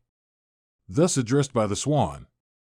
The Mayanti, O monarch, replied unto him there, saying, Do thou speak thus unto Nala also, saying, So be it, to the daughter of Vidarbha, the oviparous one, O king, returned to the country of the Nishadas, and related everything unto Nala. Mahabharata, Book 3, Section 54. Vyasa said, O Bharata, hearing those words of the swan, the Mayanti thenceforth lost all peace of mind on account of Nala. And heaving frequent sighs, she was filled with anxiety, and became melancholy and pale-faced and lean. And with her heart possessed by the god of love, she soon lost color, and with her upturned gaze and modes of abstraction, looked like one demented. And she lost all inclination for beds and seats and object of enjoyment. And she ceased to lie down by day or night, always weeping with exclamation of "Oh!" and "Alas!" And beholding her uneasy and fallen into that condition, her handmaids represented, O king, the matter of her illness unto the ruler of Vidarbha by indirect hints. And King Bhima, hearing of this from the handmaids of the Mayanti, regarded the affair of his daughter to be serious. And he asked himself, Why is it that my daughter seemeth to be so ill now? And the king, reflecting by himself that his daughter had attained to puberty, concluded that the Mayanti Swayamvara should take place. And the monarch, O exalted one, invited all the rulers of the earth, saying, Ye heroes, know that the Mayanti Swayamvara is at hand, and all the kings, hearing of the Mayanti Swayamvara, came unto Bhima, agreeable to his message, filling the earth with the clatter of their cars, the roar of their elephants, and the neighing of their horses, and accompanied with their fine-looking battalions decked in ornaments and graceful garlands. And the mighty-armed Bhima paid due reverence unto those illustrious monarchs. And duly honored by him, they took up their quarters there. And at the juncture, those foremost of celestial rishis, possessed of great splendor, of great wisdom and great vows, namely, Narada and Parvata, having arrived in course of their wandering at the regions of Indra, entered the mansion of the Lord of the Immortals, receiving proper worship. And Maghavat, having worshipped them reverentially, inquired after their undisturbed peace and welfare as regards all respects. And Narada said, O Lord, O Divine One, peace attendeth us in every respect. And, O Maghavat, peace attendeth also, O Exalted One, the kings of the whole world. Vyasa continued. Hearing the words of Narada, the slaver of Vala and Vritra said, "Those righteous rulers of the earth who fight renouncing all desire of life, and who meet death when their time is come by means of weapons, without flying from the field, theirs is this region, everlasting unto them and granting all desires, even as it is to me. Where be those Kshatriya heroes? I do not see those kings approach. Now, where are my favorite guests?" Thus addressed by Sakra, Narada replied, "Listen, O Mahavat, why sayest not thou the kings, now? The ruler of the Vidarbhas hath a daughter thus celebrated Damayanti. In beauty she transcendeth all the women of the earth. Her Swayamvara, O Sakra, will take place shortly. Thither are going all the kings and princes from all directions. And all the lords of the earth desire to have that pearl of the earth, desire to have her eagerly, O slaver of Vala and Vritra." And while they were talking thus, those foremost of the immortals, the Lokapalas with Agni among them, appeared before the Lord of the Celestials. And all of them heard the words of Narada fraught with grave import. And as soon as they heard them, they exclaimed in rapture, "We also will go there." And, O mighty monarch, accompanied by their attendants and mounted on their respective vehicles, they set out for the country of Vidarbhas, whither had gone all the kings. And, O son of Kunti, the high-souled King Nala, also hearing of that concourse of kings, set out with a cheerful heart, full of the Mayanti's love. And it came to pass that the gods saw Nala on the way treading on the earth. And his form, owing to its beauty, was like that of the god of love himself. And beholding him resplendent as the sun, the Lokapalas were filled with astonishment at his wealth of beauty, and abandoned their intention. And, O king, leaving their cars in the sky, the dwellers of heaven alighted from the welkin and spake unto the ruler of the Nishadas, saying, "O foremost of monarchs ruling the Nishadas, O Nala, thou art devoted to truth. Do thou help us. O best of men, be thou our messenger." Mahabharata, Book 3, Section 55. Vrihadaswa continued, "O Bharata, Nala pledged his word to the celestials, saying, I will do it. And then approaching these, he asked with folded hands, Who are ye? And who also is he that desireth me to be his messenger? And what, further, shall I have to do for you? O tell me truly." When the king of the Nishadas spoke thus, Maghavat replied, saying, "Know us as the immortals come hither for the Mayanti's sake. I am Indra, this one is Agni, this the Lord of Waters, and this, O king, is even Yama, the destroyer of the bodies of men. Do thou inform the Mayanti of our arrival, saying, the guardians of the world, consisting of the great Indra and the others, are coming to the assembly, desirous of beholding the Swayamvara. The gods, Sakra and Agni and Varuna and Yama, desire to obtain thee. Do thou, therefore, choose one of them for thy lord." Thus addressed by Sakra, Nala said with joined hands, "I have come here with the self-same object. It behoveth thee not to send me on this errand. How can a person who is himself under the influence of love bring himself to speak thus unto a lady on behalf of others? Therefore, spare me, ye gods the gods," however, said, "O ruler of the Nishadas, having promised first, saying, I will. Why wilt thou not act accordingly now? O ruler of the Nishadas, tell us this without delay." Vrihadaswa continued, thus addressed by those celestials, the ruler of Nishadas spake again, saying, "Those mansions are well guarded. How can I hope to enter them?" Indra replied, "Thou shalt be able to enter." And, saying, "So be it." Nala thereupon went to the palace of the Mayanti. And having arrived there, he beheld the daughter of the king of Vidarbha surrounded by her handmaids, blazing in beauty and excelling in symmetry of form, of limbs exceedingly delicate, of slender waist and fair eyes. And she seemed to rebuke the light of the moon by her own splendor. And as he gazed on that lady of sweet smiles, Nala's love increased, but desirous of keeping his truth, he suppressed his passion. And at the sight of Nishida, overpowered by his effulgence, those first of women sprang up from their seats in amazement. And filled with wonder at his sight, they praised Nala in gladness of heart. And without saying anything, they mentally paid him homage. "Oh, what comeliness! Oh, what gentleness belongeth to this high-souled one! Who is he? Is he some god or Yaksha or Gandharv? And those foremost of women, confounded by Nala's splendor and bashfulness, would not accost him at all in speech. And Damayanti, although herself struck with amazement, smilingly addressed the warlike Nala, who also gently smiled at her, saying, "What art thou, O thou of faultless features, that hast come here awakening my love? O sinless one, O hero of celestial form, I am anxious to know who thou art that hast come hither. And why hast thou come hither? And how is it that thou hast not been discovered by any one, considering that my apartments are well guarded and the king's mandates are stern?" Thus addressed by the daughter of the king of the Vidarbhas, Nala replied, "O beauteous lady, know that my name is Nala. I come here as the messenger of the gods. The celestials, Sakra, Agni, Varuna, and Yama, desire to have thee. O beautiful lady, do thou choose one of them for thy lord. It is through their power that I have entered here unperceived, and it is for this reason that none saw me on my way or obstructed my entrance. O gentle one, I have been sent by the foremost of the celestials even for this object. Hearing this, O fortunate one, do what thou pleasest." Mahabharata, Book 3, Section 56. Vrihadas said, Damayanti, having bowed down unto the gods, thus addressed Nala with a smile, "O king, love me with proper regard, and command me what I shall do for thee. Myself and what else of wealth is mine or thine. Grant me, O exalted one, thy love and full trust. O king, the language of the swans and burning me. It is for thy sake, O hero, that I have caused the kings to meet. O giver of proper honor, if thou forsake me who adore thee, for thy sake will I resort to poison, or fire, or water, or the rope." Thus addressed by the daughter of the king of the Vidarbhas, Nala answered her saying, "With the Lokapalas present, choosest thou a man?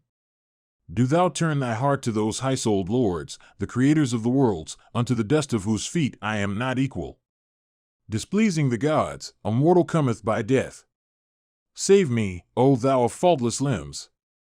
Choose thou the all-excelling celestials.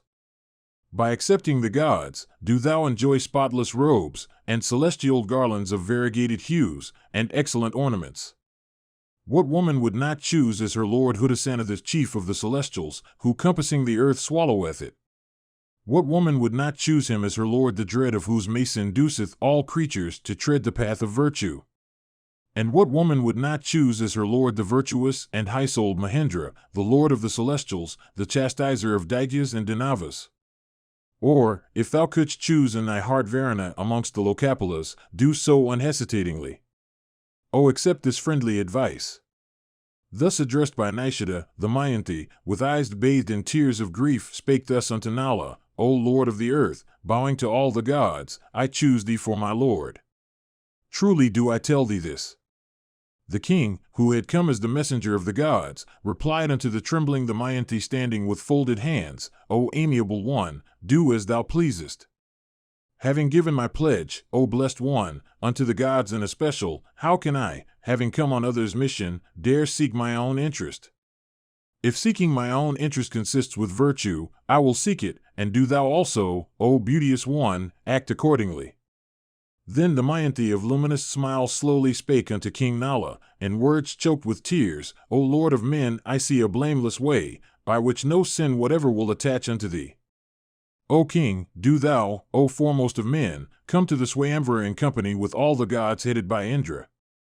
There, O monarch, in the presence of the Lokapalas I will, O tiger among men, choose thee at which no blame will be thine." Thus addressed, O monarch, by the daughter of Vidarbha, King Nala returned to where the gods were staying together.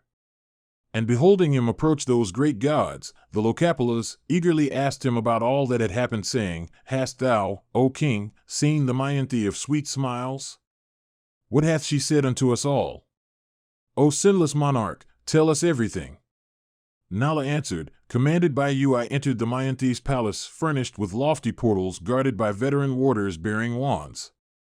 And as I entered, no one perceived me, by virtue of your power, except the princess. And I saw her handmaids, and they also saw me. And, O exalted celestials, seeing me, they were filled with wonder. And as I spake unto her of you, the fair-faced maiden, her will fixed on me, O ye best of the gods, chose me, for her spouse.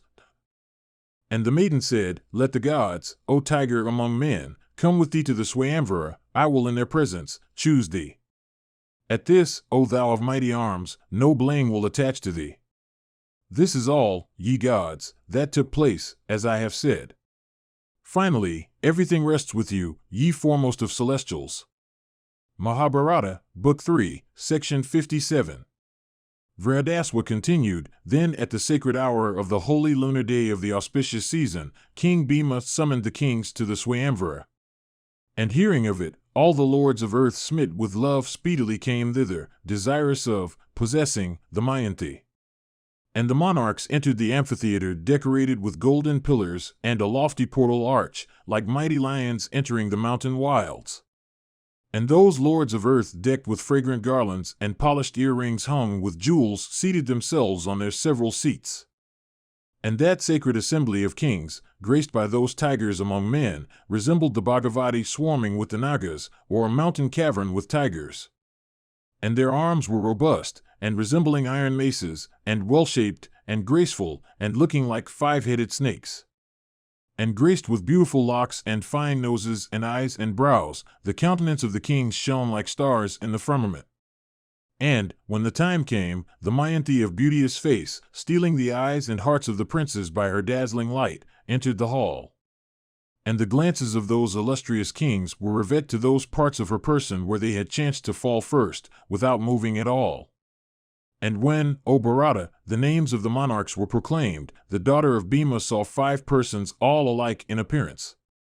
And beholding them seated there, without difference of any kind in form, doubt filled her mind, and she could not ascertain which of them was King Nala. And at whomsoever, among them, she looked, she regarded him to be the king of the Nishadas.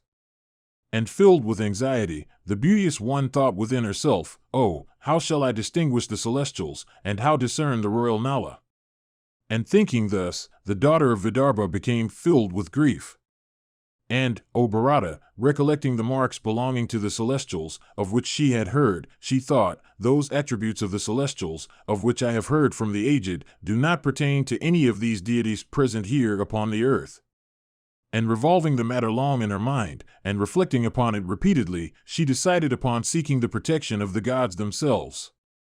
And bowing down unto them with mind and speech, with folded hands, she addressed them trembling, Since I heard the speech of the swans, I chose the king of the Nishadas as my lord. For the sake of truth, oh, let the gods reveal him to me. And as in thought or word I have never swerved from him, oh, let the gods, for the sake of that truth, reveal him to me. And as the gods themselves have destined the ruler of the Nishadas to be my lord, oh, let them, for the sake of that truth, reveal him to me. And as it is for paying homage unto Nala that I have adopted this vow, for the sake of that truth, oh, let the gods reveal him unto me, oh, let the exalted guardians of the worlds assume their own proper forms, so that I may know the righteous king. Hearing these piteous words of the Mayanti, and ascertaining her fixed resolve, and fervent love for the king of Nishadas, the purity of her heart and her inclination and regard and affection for Nala, the gods did as they had been adjured, and assumed their respective attributes as best they could. And thereupon she beheld the celestials unmoistened with perspiration, with winkless eyes, and unfading garlands, unstained with dust, and staying without touching the ground. And Nishada stood revealed to his shadow, his fading garlands, himself stained with dust and sweat, resting on the ground with winking eyes. And, O Bharata, discerning the gods and the virtuous Nala the daughter of Bhima chose Nishada according to her truth. And the large-eyed damsel then bashfully caught the hem of his garment and placed round his neck a floral wreath of exceeding grace. And when that fair-complexioned maiden had thus chosen Nala for her husband, the king suddenly broke out into exclamations of "Oh!" and "Alas!" And, O Bharata, the gods and the great rishis in wonder cried "Excellent! Excellent!" applauding the king the while. And, O Kauravya, the royal son of Virasena, with heart filled with gladness, comforted the beauteous Damayanti, saying, Since thou, O blessed one, hast chosen a mortal in the presence of the celestials, know me for a husband even obedient to thy command. And, O thou of sweet smiles, truly do I tell thee this, that as long as life continueth in this body of mine, I will remain thine and thine alone. The Mayanti also, with folded hands, paid homage unto Nala in words of like import. And the happy pair, beholding Agni and the other gods, mentally sought their protection. And after the daughter of Bhima had chosen Nishida as her husband, the Lokapalas of exceeding effulgence, with pleased hearts, bestowed on Nala 8 boons. And Sakra, the lord of Sachi, bestowed on Nala the boon that he should be able to behold his godship in sacrifices, and that he should attain to blessed legions thereafter. And Hudasana bestowed on him the boon of his own presence whenever Nishida wished, and regions also bright as himself. And Yama granted him subtle taste in food as well as preeminence in virtue. And the Lord of Waters granted Nala his own presence whenever he desired, and also garlands of celestial fragrance. And thus each of them bestowed upon him a couple of boons. And having bestowed these, the gods went to heaven. And the kings also, having witnessed with wonder the Mayanti's selection of Nala, returned delighted whence they had come. And on the departure of those mighty monarchs, the high-souled Bhima, well pleased, celebrated the wedding of Nala and the Mayanti. And having stayed there for a time according to his desire, Nishida, the best of men, returned to his own city with the permission of Bhima. And having attained that pearl of a woman, the virtuous king, O monarch, began to pass his days in joy, like the slayer of Vala and Vritra in the company of Sachi. And resembling the sun in glory, the king, full of gladness, began to rule his subjects righteously, and give them great satisfaction. And like unto Yayati, the son of Nahusha, that intelligent monarch celebrated the horse sacrifice and many other sacrifices with abundant gifts to Brahmanas. And like unto a very god, Nala sported with the Mayanti in romantic woods and groves. And the high-minded king begot upon the Mayanti a son named Indrasena, and a daughter named Indrasena. And celebrating sacrifice, and sporting, with the Mayanti, thus, the king ruled the earth abounding in wealth. Mahabharata, Book 3, Section 58. Vyasa said, when the blazing guardians of the worlds were returning after the daughter of Bhima had chosen Nishida, on their way they met Dwapara with Kali approaching towards them. And seeing Kali, Sakra the slayer of Vala and Vritra, said, O Kali, say whither thou art going with Dwapara. And thereupon Kali replied unto Sakra, going to the Mayanti Swayamvara, will I obtain her for my wife, as my heart is fixed upon that damsel. Hearing this, Indra said with a smile, that Swayamvara is already ended. In our sight she hath chosen Nala for her husband.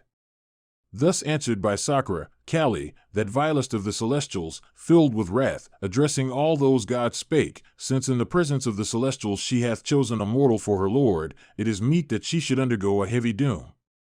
Upon hearing these words of Kali, the celestials answered, it is with our sanction that the Mayanti hath chosen Nala. What damsel is there that would not choose King Nala endued with every virtue? Well versed in all duties, always conducting himself with rectitude, he hath studied the 4 Vedas together with the Puranas that are regarded as the 5th. Leading a life of harmlessness unto all creatures, he is truth-telling and firm in his vows, and in his house the gods are ever gratified by sacrifices held according to the ordinance. And that tiger among men, that king resembling a Lokapala, is truth, and forbearance, and knowledge, and asceticism, and purity and self-control, and perfect tranquility of soul. O Kali, the fool that wisheth to curse Nala bearing such a character, curseth himself, and destroyeth himself by his own act. And, O Kali, he that seeketh to curse Nala crowned with such virtues, sinketh into the wide bottomless pit of hell rife with torments. Having said this to Kali and Dwapara, the gods went to heaven. And when the gods had gone away, Kali said unto Dwapara, I am ill able, O Dwapara, to suppress my anger. I shall possess Nala, deprive him of his kingdom, and he shall no more sport with Bhima's daughter. Entering the dice, it behoveth thee to help me. Mahabharata, Book 3, Section 59. Vyasa said, having made this compact with Dwapara, Kali came to the place where the king of the Nishadas was. And always watching for a hole, he continued to dwell in the country of the Nishadas for a long time. And it was in the 12th year that Kali saw a hole. For one day after answering the call of nature, Nishida touching water said his twilight prayers, without having previously washed his feet. And it was through this omission that Kali entered his person.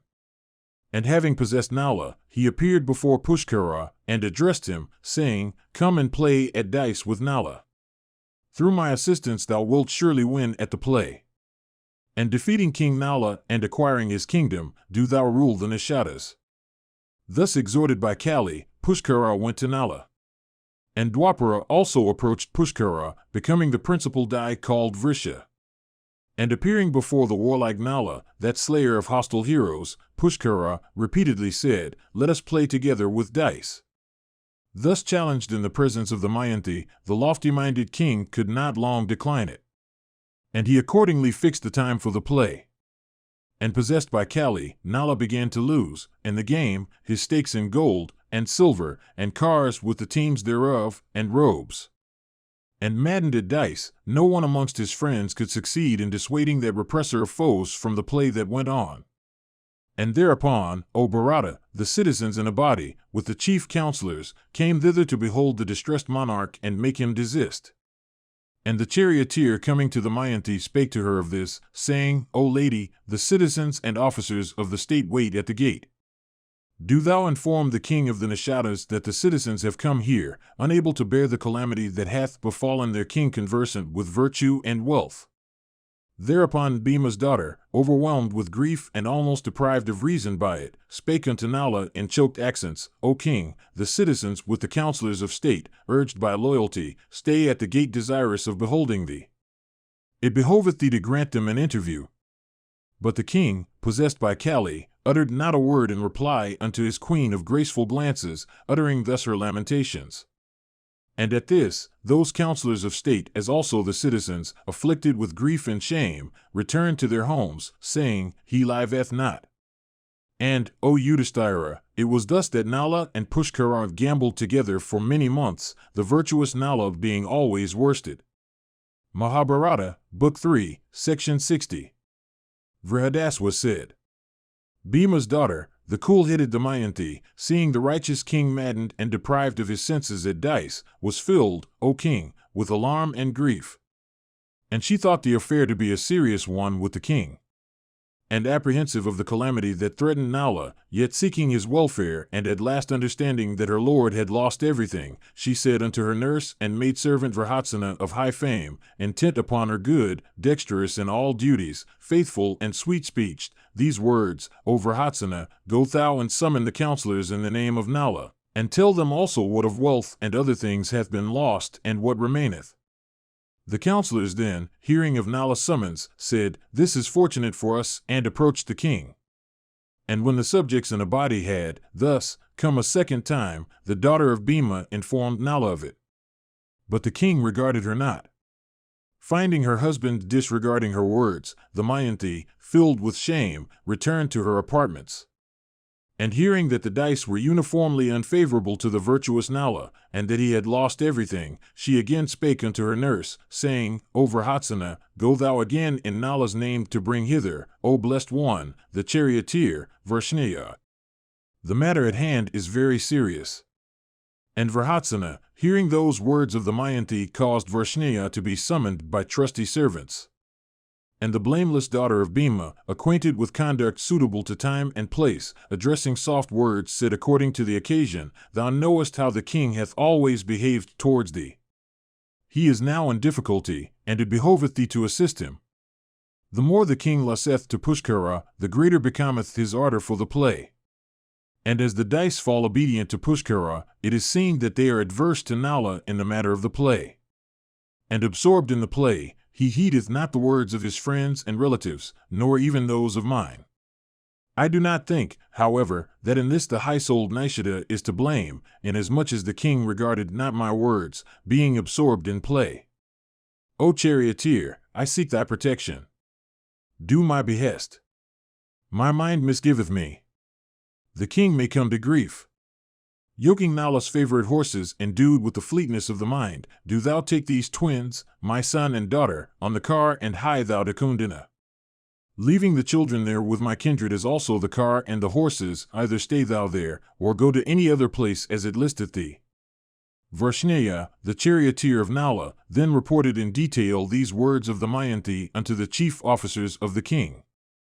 And having settled the matter, in consultation with them, and obtaining their assent, O mighty monarch, the charioteer started for Vidarbha, taking the children on that car. And leaving there the boy in Drasena and the girl in Drasena, as also that best of cars and those steeds, the charioteer, with a sad heart grieving for Nala, bade farewell unto Bhima. And wandering for some time, he arrived at the city of Ayodhya. And there he appeared with a sorrowful heart before King Rituparna, and entered the service of that monarch as charioteer. Mahabharata, Book 3, Section 61. Vyasa said, after Vrishneya had gone away, Pushkara won from the righteous Nala that latter's kingdom and what else of wealth he had. And unto Nala, O king, who had lost his kingdom, Pushkara laughingly said, let the play go on. But what stake hast thou now? The Mayanti only remaineth, all else of thine hath been won by me. Well, if thou likest, that the Mayanti be our stake now. Hearing these words of Pushkara, the virtuous king felt as if his heart would burst in rage, but he spake not a word. And gazing at Pushkara in anguish, King Nala of great fame took all the ornaments off every part of his body. And attired in a single piece of cloth, his body uncovered, renouncing all his wealth, and enhancing the grief of friends, the king set out. And the Mayanti, clad in one piece of cloth, followed him behind as he was leaving the city. And coming to the outskirts of the city, Nala stayed there for 3 nights with his wife. But Pushkara, O king, proclaimed through the city that he that should show any attention to Nala would be doomed to death. And on account of these words of Pushkara, and knowing his malice towards Nala, the citizens, O Yudhishthira, no longer showed him hospitable regards. And unregarded though deserving of hospitable regards, Nala passed 3 nights in the outskirts of the city, living on water alone. And afflicted with hunger, the king went away in search of fruit and roots, the Mayanti following him behind. And in agony of famine, after many days, Nala saw some birds with plumage of golden hue. And thereupon the mighty lord of the Nishadas thought within himself, these will be my banquet today, and also my wealth. And then he covered them with the cloth he had on when bearing up that garment of his, the birds rose up to the sky. And beholding Nala nude and melancholy, and standing with face turned towards the ground, those rangers of the sky addressed him, saying, O thou of small sense, we are even those dice. We had come hither wishing to take away thy cloth, for it pleased us not that thou shouldst depart even with thy cloth on. And finding himself deprived of his attire, and knowing also that the dice were departing with it, the virtuous Nala, O king, thus spake unto the Mayanti, O faultless one, they through whose anger I have been despoiled of my kingdom, they through whose influence distressed and afflicted with hunger, I am unable to procure sustenance, they for whom the Nishadas offered me not any hospitality, they, O timid one, are carrying off my cloth, assuming the form of birds. Fallen into this dire disaster, I am afflicted with grief and deprived of my senses. I am thy lord, do thou, therefore, listen to the words I speak for thy good. These many roads lead to the southern country, passing by the city of Avanti and the Rikshavat mountains. This is that mighty mountain called Vindhya, yon, the river Payasvini running seawards, and yonder are the asylums of the ascetics, furnished with various fruit and roots. This road leadeth to the country of the Vidarbhas and that, to the country of the Kosalas. Beyond these roads to the south is the southern country. Addressing Bhima's daughter, O Bharata, he distressed King Nala spake those words unto the Mayanti over and over again. Thereupon afflicted with grief, and a voice choked with tears, the Mayanti spake unto Nishada these piteous words, O king, thinking of thy purpose, my heart trembleth, and all my limbs become faint. How can I go, leaving thee in the lone woods, despoiled of thy kingdom and deprived of thy wealth, thyself without a garment on, and worn with hunger and toil? When in the deep woods, fatigued and afflicted with hunger, thou thinkest of thy former bliss, I will, O great monarch, soothe thy weariness. In every sorrow there is no physic equal unto the wife, say the physicians. It is the truth, O Nala, that I speak unto thee. Hearing those words of his queen, Nala replied, O slender-waisted Damayanti, it is even as thou hast said. To a man in distress, there is no friend or medicine that is equal unto a wife. But I do not seek to renounce thee, wherefore, O timid one, dost thou dread this? O faultless one, I can forsake myself, but thee I cannot forsake. The Mayanti then said, If thou dost not, O mighty king, intend to forsake me, why then dost thou point out to me the way to the country of the Vidarbhas? I know, O king, that thou wouldst not desert me. But, O Lord of the earth, considering that thy mind is distracted, thou mayst desert me. O best of men, thou repeatedly pointest out to me the way, and it is by this, O godlike one, that thou enhancest my grief. If it is thy intention that I should go to my relatives, then, if it pleaseth thee, both of us will wend to the country of the Vidarbhas. O giver of honors, there the king of the Vidarbhas will receive thee with respect. And honored by him, O king, thou shalt live happily in our home. Mahabharata, Book 3, Section 62. Nala said, Surely, thy father's kingdom is as my own. But thither I will not, by any means, repair in this extremity. Once I appeared there in glory, increasing thy joy. How can I go there now in misery, augmenting thy grief? Vrihadaswa continued, saying this again and again unto the Mayanti. King Nala, wrapped in half a garment, comforted his blessed wife. And both attired in one cloth and wearied with hunger and thirst, in course of their wanderings, at last they came to a sheltered shed for travelers. And arrived at this place, the king of the Nishadas sat down on the bare earth with the princes of Vidarbha. And wearing the same piece of cloth, with the Mayanti, and dirty, and haggard, and stained with dust, he fell asleep with the Mayanti on the ground in weariness. And suddenly plunged in distress, the innocent and delicate Damayanti, with every mark of good fortune, fell into a profound slumber. And, O monarch, while she slept, Nala, with heart and mind distraught, could not slumber calmly as before. And reflecting on the loss of his kingdom, the desertion of his friends, and his distress in the woods, he thought with himself, What availeth my acting thus? And what if I act not thus? Is death the better for me now? Or should I desert my wife? She is truly devoted to me and suffereth this distress for my sake. Separated from me, she may perchance wander to her relatives. Devoted as she is to me, if she stayeth with me, distress will surely be hers, while it is doubtful if I desert her. On the other hand, it is not unlikely that she may even have happiness some time. Reflecting upon this repeatedly, and thinking of it again and again, he concluded, O monarch, that the desertion of the Mayanti was the best course for him. And he also thought, of high fame and auspicious fortune, and devoted to me, her husband, she is incapable of being injured by any one on the way on account of her energy. Thus his mind that was influenced by the wicked Kali, dwelling upon the Mayanti, was made up for deserting her. And then thinking of his own want of clothing, and of her being clad in a single garment, he intended to cut off for himself one half of the Mayanti's attire. And he thought, How shall I divide this garment, so that my beloved one may not perceive? And thinking of this, the royal Nala began to walk up and down that shed. And, O Bharata, pacing thus to and fro, he found a handsome sword lying near the shed, unsheathed. And that repressor of foes, having, with that sword cut off one half of the cloth, and throwing the instrument away, left the daughter of Vidarbha insensible in her sleep and went away. But his heart failing him, the king of the Nishadas returned to the shed, and seeing the Mayanti, again, burst into tears. And he said, Alas! That beloved one of mine whom neither the god of wind nor the sun had seen before, even she sleepeth today on the bare earth, like one forlorn. Clad in this severed piece of cloth, and lying like one distracted, how will the beauteous one of luminous smiles behave when she awaketh?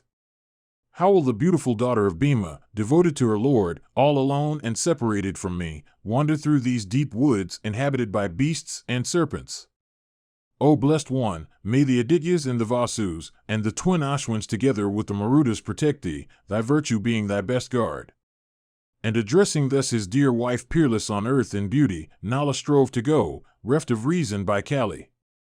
Departing and still departing, King Nala returned again and again to that shed, dragged away by Kali but drawn back by love. And it seemed as though the heart of the wretched king was rent in twain, and like a swing, he kept going out from cabin and coming back into it. At length, after lamenting long and piteously, Nala, stupefied and bereft of sense by Kali, went away, forsaking that sleeping wife of his. Reft of reason through Kali's touch, and thinking of his conduct, the king departed in sorrow, leaving his wife alone in that solitary forest. Mahabharata, Book 3, Section 63. Vyasa said, O king, after Nala had gone away, the beauteous Damayanti, now refreshed, timorously awoke in that lonely forest. And O mighty monarch, not finding her lord Nishida, afflicted with grief and pain, she shrieked aloud in fright, saying, O lord, O mighty monarch, O husband, dost thou desert me? Oh, I am lost and undone, frightened in this desolate place. O illustrious prince, thou art truthful in speech, and conversant with morality. How hast thou then, having pledged thy word, deserted me asleep in the woods? Oh, why hast thou deserted thy accomplished wife, even devoted to thee, particularly one that hath not wronged thee, though wronged thou hast been by others? O king of men, it behoveth thee to act faithful, according to those words thou hadst spoken unto me before in the presence of the guardians of the worlds. O bull among men, that thy wife liveth even a moment after thy desertion of her, is only because mortals are decreed to die at the appointed time. O bull among men, enough of this joke. O irrepressible one, I am terribly frightened. O Lord, show thyself. I see thee. I see thee, O king. Thou art seen, O Nishida, hiding thyself behind those shrubs. Why dost thou not reply unto me? It is cruel of thee, O great king, that seeing me in this plight and so lamenting, thou dost not, O king, approach and comfort me. I grieve not for myself, nor for anything else. I only grieve to think how thou wilt pass thy days alone, O king. In the evening oppressed with hunger and thirst and fatigue, underneath the trees, how wilt it take with thee when thou sayest me not? And then Damayanti, afflicted with anguish and burning with grief, began to rush hither and thither, weeping in woe. And now the helpless princess sprang up, and now she sank down in stupor, and now she shrank in terror, and now she wept and wailed aloud. And Bhima's daughter devoted to her husband, burning in anguish and sighing evermore, and faint and weeping exclaimed, that being through whose imprecation the afflicted Nishida suffereth this woe, shall bear grief that is greater than ours. Thus lamenting, the crowned consort of the illustrious king began to seek her lord in those woods, inhabited by beasts of prey. And the daughter of Bhima, wailing bitterly, wandered hither and thither like a maniac, exclaiming, Alas! Alas! O king! And as she was wailing loudly like a female osprey, and grieving and indulging in piteous lamentations unceasingly, she came near a gigantic serpent. And that huge and hungry serpent thereupon suddenly seized Bhima's daughter, who had come near and was moving about within its range. And folded within serpent's coils, and filled with grief, she still wept, not for herself, but for Nishida. And she said, O Lord, why dost thou not rush towards me, now that I am seized, without anybody to protect me, by this serpent in these desert wilds? And, O Nishida, how will it fare with thee when thou rememberest me? O Lord, why hast thou gone away, deserting me today in the forest? Free from thy course, when thou wilt have regained thy mind and senses and wealth, how will it be with thee when thou thinkest of me? O Nishida, O sinless one, who will soothe thee when thou art weary, and hungry, and fainting, O tiger among kings? And while she was wailing thus, a certain huntsman ranging the deep woods, hearing her lamentations, swiftly came to the spot. And beholding the large-eyed one in the coils of the serpent, he rushed towards it and cut off its head with his sharp weapon. And having struck the reptile dead, the huntsman set Damayanti free. And having sprinkled her body with water and fed and comforted her, O Bharata, he addressed her saying, O thou with eyes like those of a young gazelle, who art thou? And why also hast thou come into the woods? And, O beauteous one, how hast thou fallen into this extreme misery, and thus accosted, O monarch, by that man, Damayanti, O Bharata, related unto him all that had happened. And beholding that beautiful woman clad in half a garment, with deep bosom and round hips, and limbs delicate and faultless, and face resembling the full moon, and eyes graced with curved eyelashes, and speech sweet as honey, the hunter became inflamed with desire. And afflicted by the god of love, the huntsman began to soothe her in winning voice and soft words. And as soon as the chaste and beauteous Damayanti, beholding him, understood his intentions, she was filled with fierce wrath and seemed to blaze up in anger. But the wicked-minded wretch, burning with desire, became wroth, attempted to employ force upon her, who was unconquerable as a flame of blazing fire. And Damayanti, already distressed upon being deprived of husband and kingdom, in that hour of grief beyond utterance, cursed him in anger, saying, I have never even thought of any other person than Nishida, therefore let this mean-minded wrath subsisting on chase fall down lifeless. And as soon as she said this, the hunter fell down lifeless upon the ground, like a tree consumed by fire. Mahabharata, Book 3, Section 64. Veridaswa continued, having destroyed that hunter Damayanti of eyes like lotus leaves, went onwards through that fearful and solitary forest ringing with the chirp of crickets. And it abounded with lions, and leopards, and ruers and tigers, and buffaloes, and bears and deer. And it swarmed with birds of various species, and was infested by thieves and Mlechka tribes. And it contained salas, and bamboos, and davas, and aswathas, and tendukas, and ingudas, and kinsukas, and arjunas, and nimvas, and tinnisas, and salmalas, and jamvas, and mango trees, and lodras, and the katachu, and the cane, and padmakas, and amalahas, and plakshas, and kadamvas, and udamvaras, and vidaras, and vilwas, and banyans, and pyalas, and palms, and date trees, and haratakas, and vibhatakas. And the princess of Vidarbha saw many mountains containing ores of various kinds, and groves resounding with the notes of winged choirs, and many glens of wondrous sight, and many rivers and lakes and tanks, and various kinds of birds and beasts. And she saw numberless snakes and goblins and rakshasas of grim visage, and pools and tanks and hillocks, and brooks and fountains of wonderful appearance.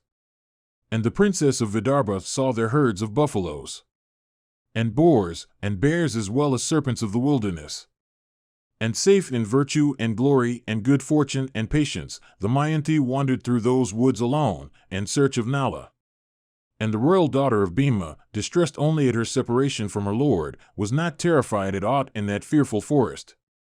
And, O king, seating herself down upon a stone and filled with grief, and every limb of hers trembling with sorrow on account of her husband, she began to lament thus, O king of the Nishadas, O thou of broad chest and mighty arms, whither hast thou gone, O king, leaving me in this lone forest? O hero, having performed the Aswamedha and other sacrifices, with gifts in profusion, unto the Brahmanas, why hast thou, O tiger among men, played false with me alone? O best of men, O thou of great splendor, it behoveth thee, O auspicious one, to remember what thou didst declare before me, O bull among kings. And, O monarch, it behoveth thee also to call to mind what the sky-ranging swans spake in thy presence and in mine. O tiger among men, the four Vedas in all their extent, with the Angas and the Upangas, well studied, on one side, and one single truth on the other, are equal. Therefore, O slayer of foes, it behoveth thee, O lord of men, to make good what thou didst formerly declare before me. Alas, O hero! Warrior! O Nala! O sinless one, being thine, I am about to perish in this dreadful forest. Oh! Wherefore dost thou not answer me? This terrible lord of the forest, of grim visage and gaping jaws, and famishing with hunger, filleth me with fright. Doth it not behove thee to deliver me? Thou wert wont to say always, save thee there existeth not one dear unto me. O blessed one, O king, do thou now make good thy words so spoken before. And, O king, why dost thou not return an answer to thy beloved wife bewailing and bereft of sense, although thou lovest her, being loved in return? O king of the earth, O respected one, O represser of foes, O thou of large eyes, why dost thou not regard me, emaciated, and distressed and pale, and discolored, and clad in a half-piece of cloth, and alone, and weeping, and lamenting like one forlorn, and like unto a solitary doe separated from the herd? O illustrious sovereign, it is, I, Damayanti, devoted to thee, who, alone in this great forest, address thee. Wherefore, then, dost thou not reply unto me? Oh, I do not behold thee today on this mountain, O chief of men, O thou of noble birth and character with every limb possessed of grace. In this terrible forest, haunted by lions and tigers, O king of the Nishadas, O foremost of men, O enhancer of my sorrows, wishing to know, whether thou art lying down, or sitting, or standing, or gone, whom shall I ask, distressed and woe-stricken on thy account, saying, Hast thou seen in this woods the royal Nala?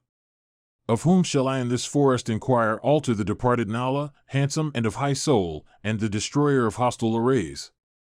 From whom shall I today hear the sweet words, viz., that royal Nala, of eyes like lotus leaves, whom thou seekest, is even here? Yonder cometh the forest king, that tiger of graceful mien, furnished with 4 teeth and prominent cheeks. Even him will I accost fearlessly. Thou art the lord of all animals, and of this forest the king.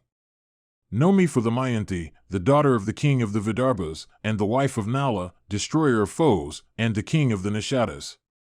Distressed and woe-stricken, I am seeking my husband alone in these woods. Do thou, O king of beasts, comfort me with news of Nala, if thou hast seen him.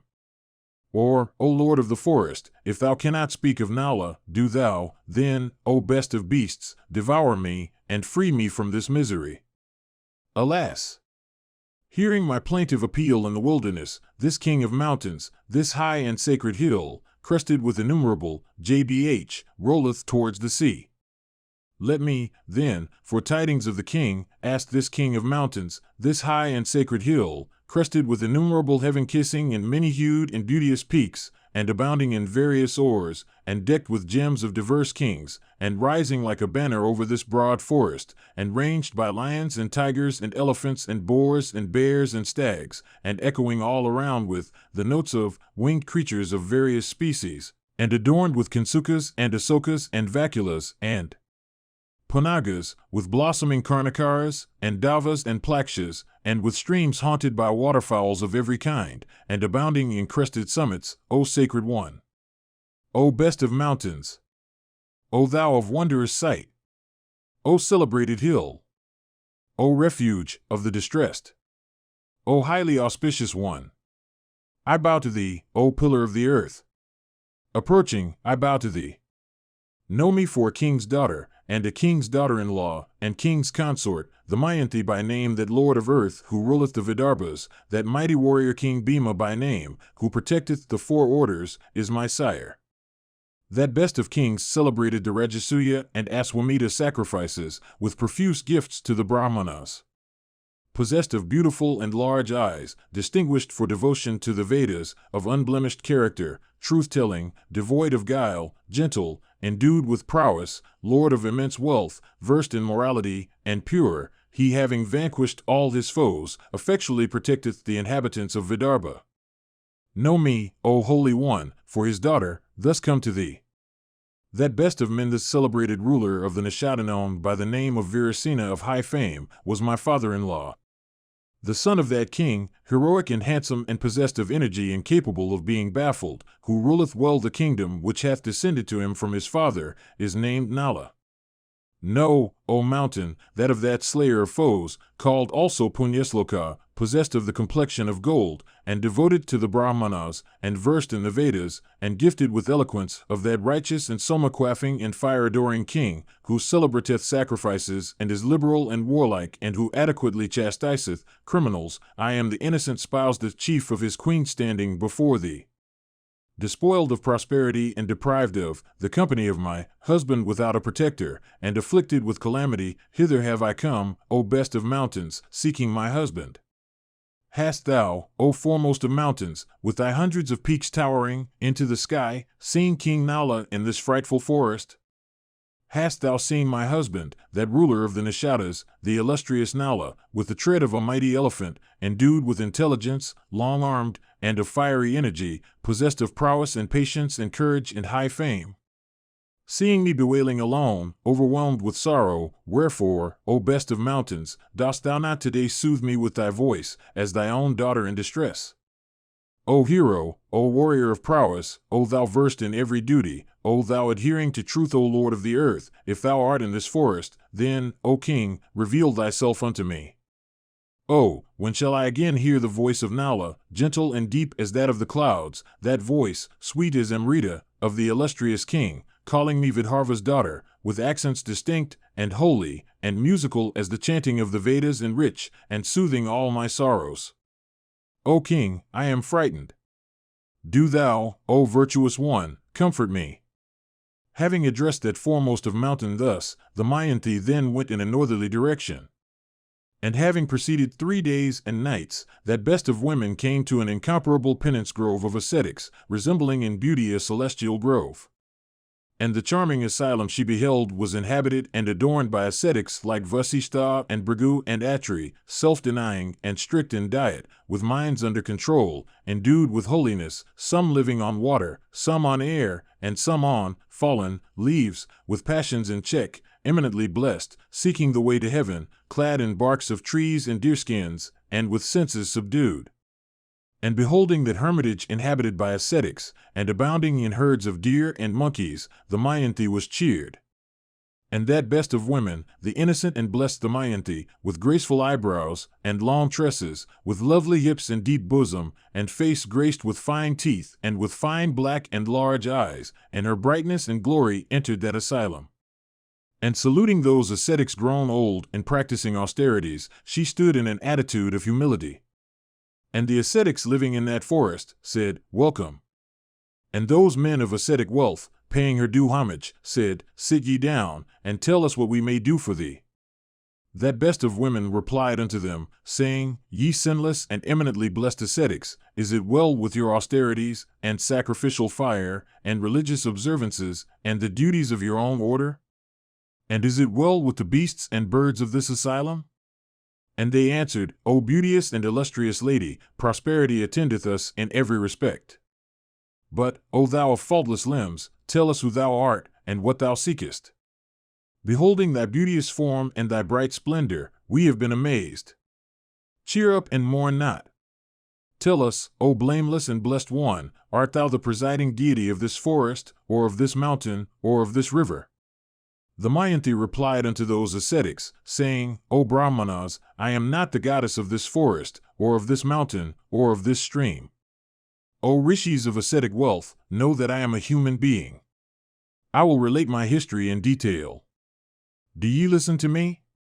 There is a king, the mighty ruler of the Vidarbhas, Bhima by name. O foremost of regenerate ones, know me to be his daughter.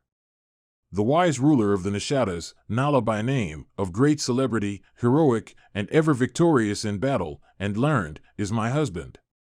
Engaged in the worship of the gods, devoted to the twice-born ones, the guardian of the line of the Nishadas, of mighty energy, possessed of great strength, truthful, conversant with all duties, wise, unwavering in promise, the crusher of foes, devout, serving the gods, graceful, the conqueror of hostile towns, that foremost of kings, Nala by name, equal in splendor unto the lord of celestials, the slayer of foes, possessed of large eyes, and a hue resembling the full moon, is my husband. The celebrator of great sacrifices, versed in the Vedas and their branches, the destroyer of enemies in battle, and like unto the sun and the moon in splendor, is he. That king devoted to truth and religion was summoned to dice by certain deceitful persons of mean mind and uncultured soul and of crooked ways, and skillful in gambling, and was deprived of wealth and kingdom. Know that I am the wife of that bull among kings, known to all by the name of the Damayanti, anxious to find out my missing lord. In sadness of heart am I wandering among woods, and mountains, and lakes, and rivers, and tanks and forests, in search of that husband of my Nala, skilled in battle, high-souled, and well-versed in the use of weapons. O hath King Nala, the lord of the Nishadas, come to this delightful asylum of your holy selves? It is for him, O Brahmanas, that I have come to this dreary forest full of terrors and haunted by tigers and other beasts. If I do not see King Nala within a few days and nights, I shall seek my good by renouncing this body. Of what use is my life without that bull among men? How shall I live afflicted with grief on account of my husband? Unto Bhima's daughter, the Damayanti, lamenting forlorn in that forest, the truth-telling ascetics replied, saying, O blessed and beauteous one, we see by ascetic power that the future will bring happiness to thee, and that thou wilt soon behold Nishada. O daughter of Bhima, thou wilt behold Nala, the lord of the Nishadas, the slayer of foes, and the foremost of the virtuous freed from distress. And O blessed lady, thou wilt behold the king thy lord freed from all sins and decked with all kinds of gems, and ruling the selfsame city, and chasing his enemies, and striking terror into the hearts of foes, and gladdening the hearts of friends, and crowned with every blessing. Having spoken unto that princess the beloved queen of Nala, the ascetics with their sacred fires and asylum vanished from sight. And beholding that mighty wonder, the daughter-in-law of King Virasena, the Mayanti of faultless limbs, was struck with amazement. And she asked herself, was it a dream that I saw? What an occurrence hath taken place? Where are all those ascetics? And where is that asylum? Where, further, is that delightful river of sacred waters, the resort of diverse kinds of fowls? And where, again, are those charming trees decked with fruits and flowers? And after thinking so for some time, Bhima's daughter, the Mayanti of sweet smiles, melancholy and afflicted with grief on account of her lord, lost the color of her face again. And going to another part of the wood, she saw an asoka tree. And approaching that first of trees in the forest, so charming with blossoms and its load of foliage, and resounding with the notes of birds, the Mayanti, with tears in her eyes and accents choked in grief, began to lament, saying, "Oh, this graceful tree in the heart of the forest, decked in flowers, looketh beautiful, like a charming king of hills. O beauteous Asoka, do thou speedily free me from grief. Hast thou seen King Nala, the slayer of foes and the beloved husband of the Mayanti, freed from fear and grief and obstacles? Hast thou seen my beloved husband, the ruler of the Nishadas, clad in half a piece of cloth, with delicate skin, that hero afflicted with woe and who hath come into this wilderness? O Asoka tree, do thou free me from grief. O Asoka, vindicate thy name, for Asoka meaneth destroyer of grief." And going round that tree thrice, with an afflicted heart, that best of women, Bhima's daughter, entered a more terrible part of the forest. And wandering in quest of her lord, Bhima's daughter beheld many trees and streams and delightful mountains, and many beasts and birds, and caves and precipices, and many rivers of wonderful appearance. And as she proceeded, she came upon a broad way where she saw with wonder a body of merchants, with their horses and elephants, landing on the banks of a river, full of clear and cool water, and lovely and charming to behold, and broad, and covered with bushes of canes, and echoing with the cries of cranes and ospreys and chakravakas, and abounding in tortoises and alligators and fishes, and studded with innumerable islets. And as soon as she saw that caravan, the beauteous and celebrated wife of Nala, wild like a maniac, oppressed with grief, clad in half a garment, lean and pale and smutted, and with hair covered with dust, drew near and entered into its midst. And beholding her, some fled in fear, and some became extremely anxious, and some cried aloud, and some laughed at her, and some hated her. And some, O Bharata, felt pity for, and even addressed her, saying, "O blessed one, who art thou, and whose? What seekest thou in woods? Seeing thee here we have been terrified. Art thou human? Tell us truly, O blessed one, if thou art the goddess of this wood, or of this mountain, or of the points of the heaven. We seek thy protection. Art thou a female Yiksha, or a female Rakshasa, or a celestial damsel? O thou of faultless features, do thou bless us wholly and protect us. And, O blessed one, do thou so act that his caravan may soon go hence in prosperity, and that the welfare of all of us may be secured." Thus addressed by that caravan, the princess Damayanti, devoted to her husband and oppressed by the calamity that had befallen her, answered, saying, "O leader of the caravan, ye merchants, ye youths, old men, and children, and ye that compose this caravan, know me for a human being.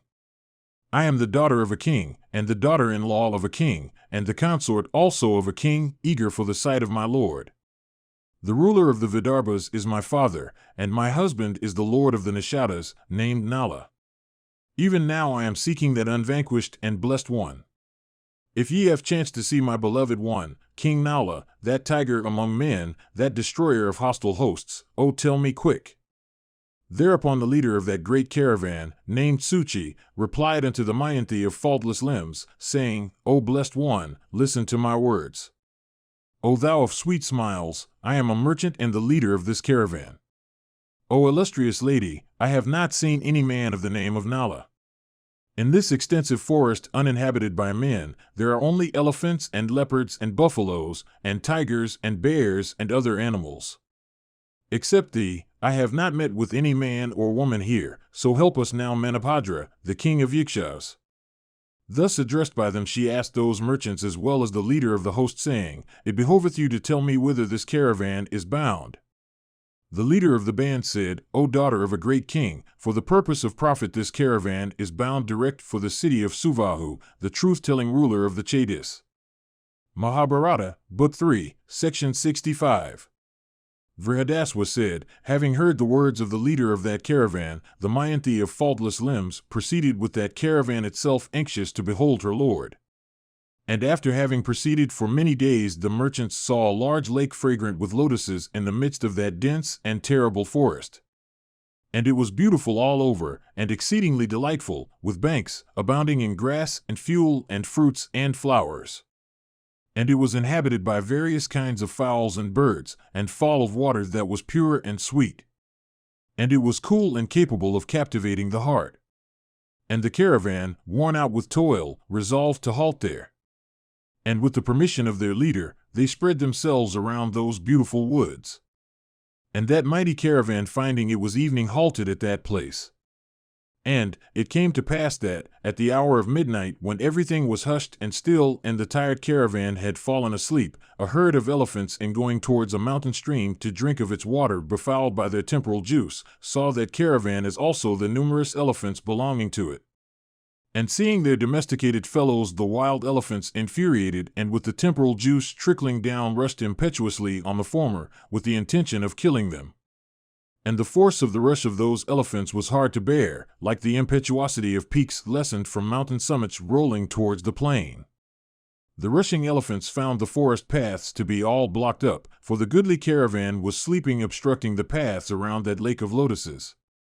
And the elephants all of a sudden began to crush the men lying insensible on the ground. And uttering cries of "Oh!" and "Alas!" the merchants, blinded by sleep, fled, in order to escape that danger, to copses and woods for refuge. And some were slain by the tusks, and some by the trunks, and some by the legs of those elephants. And innumerable camels and horses were killed, and crowds of men on foot, running in fright, killed one another. And uttering loud cries, some fell down on the ground, and some in fear climbed on trees, and some dropped down on uneven ground. And, O king, thus accidentally attacked by that large herd of elephants, that goodly caravan suffered a great loss. And there arose a tremendous uproar calculated to frighten the three worlds. Lo! A great fire hath broken out. Rescue us! Do ye speedily fly away? Why do ye fly? Take the heaps of jewels scattered around. All this wealth is a trifle. I do not speak falsely, I tell you again, exclaimed some one, think on my words, O ye distracted one. With such exclamation they ran about in fright. And the Mayanti awoke in fear and anxiety, while that terrible slaughter was raging there. And beholding slaughter capable of awaking the fear of all the worlds, and which was so unforeseen, the damsel of eyes like lotus leaves rose up, wild with fright, and almost out of breath. And those of the caravan that had escaped unhurt met together, and asked one another, Of what deed of ours is this the consequence? Surely, we have failed to worship the illustrious Manabhadras, and likewise the exalted and graceful Vaisravana, the king of the Yaksha. Perhaps we have not worshipped the deities that cause calamities, or perhaps we have not paid them the first homage. Or, perhaps, this evil is the certain consequence of the birds we saw. Our stars are not unpropitious. From what other cause, then, hath this disaster come? Others, distressed and bereft of wealth and relatives, said, That maniac-like woman who came amongst this mighty caravan in guise that was strange and scarcely human, alas, it is by her that this dreadful illusion had been prearranged. Of a certainty, she is a terrible Rakshasa or a Yiksha or a Pisacha woman. All this evil is her work, what need of doubts? If we again see that wicked destroyer of merchants, that giver of innumerable woes, we shall certainly slay that injurer of ours, with stones, and dust, and grass, and wood, and cuffs. And hearing these dreadful words of the merchants, Damayanti, in terror and shame and anxiety, fled into the woods apprehensive of evil. And reproaching herself, she said, Alas! Fierce and great is the wrath of God on me. Peace followeth not in my track. Of what misdeed is this the consequence? I do not remember that I did ever so little a wrong to anyone in thought, word, or deed. Of what deed, then, is this the consequence? Certainly, it is on account of the great sins I had committed in a former life that such calamity hath befallen me, viz., the loss of my husband's kingdom, his defeat at the hands of his own kinsmen, this separation from my lord and my son and daughter, this my unprotected state, and my presence in this forest abounding in innumerable beasts of prey. The next day, O king, the remnant of that caravan left the place bewailing the destruction that had overtaken them and lamenting for their dead brothers and fathers and sons and friends. And the princess of Vidarbha began to lament, saying, Alas! What misdeed have I perpetrated? The crowd of men that I obtained in this lone forest hath been destroyed by a herd of elephants, surely as a consequence of my ill luck. Without doubt, I shall have to suffer misery for a long time. I have heard from old men that no person dieth ere his time. It is for this that my miserable self hath not been trodden to death by that herd of elephants. Nothing that befalleth men is due to anything else than destiny, for even in my childhood I did not commit any such sin in thought, word, or deed, whence might come this calamity. Methinks, I suffer this severance from my husband through the potency of those celestial Lokapalas, who had come to the Swayamvara, but whom I disregarded for the sake of Nala. Bewailing thus, O tiger among kings, that excellent lady, Damayanti, devoted to her husband, went, oppressed with grief and, pale, as the autumnal moon, with those Brahmanas versed in the Vedas that had survived the slaughter of the caravan. And departing speedily, towards evening, the damsel came to the mighty city of the truth-telling Suvahu, the king of the Chedis. And she entered that excellent city clad in half a garment. And the citizens saw her as she went, overcome with fear, and lean, melancholy, her hair disheveled and soiled with dust, and maniac-like. And beholding her enter the city of the king of the Chedis, the boys of the city, from curiosity, began to follow her. And surrounded by them, she came before the palace of the king. And from the terrace the queen-mothers saw her surrounded by the crowd. And she said to her nurse, Go and bring that woman before me. She is forlorn and is being vexed by the crowd. She hath fallen into distress and standeth in need of succor. I find her beauty to be such that it illumineth my house. The fair one, though looking like a maniac, seemeth a very shrew with her large eyes. Thus commanded, the nurse went out and dispersing the crowd brought Damayanti to that graceful terrace. And struck with wonder, O king, she asked Damayanti, saying, Afflicted though thou art with such distress, thou ownest a beautiful form. Thou shinest like lightning in the midst of the clouds. Tell me who thou art, and whose. O thou possessed of celestial splendor, surely, thy beauty is not human, bereft though thou art of ornaments. And although thou art helpless, yet thou art unmoved under the outrage of these men. Hearing these words of the nurse, the daughter of Bhima said, Know that I am a female belonging to the human species and devoted to my husband. I am a serving woman of good lineage. I live wherever I like, subsisting on fruit and roots, and whom a companion, and stay where evening overtaketh me. My husband is the owner of countless virtues and was ever devoted to me. And I also, on my part, was deeply attached to him, following him like his shadow. It chanced that once he became desperately engaged at dice. Defeated at dice, he came along into the forest. I accompanied my husband into the woods, comforting the hero clad in a single piece of cloth and maniac-like and overwhelmed with calamity. Once on a time for some cause, that hero, afflicted with hunger and thirst and grief, was forced to abandon that sole piece of covering in the forest. Destitute of garment and maniac-like and deprived of his senses as he was, I followed him, myself in a single garment. Following him, I did not sleep for nights together. Thus passed many days, until at last, while I was sleeping, he cut off half of my cloth, and forsook me who had done him no wrong. I am seeking my husband, but unable to find him, who is of hue like the filaments of the lotus, without being able to cast my eyes on that delight of my heart, that dear Lord who owneth my heart and resembleth the celestials in mien. Day and night do I burn in grief.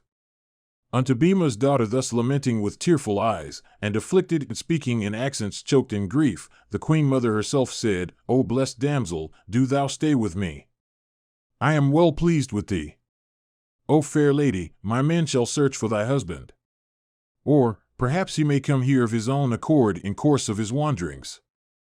And, O beautiful lady, residing here thou wilt regain thy lost lord.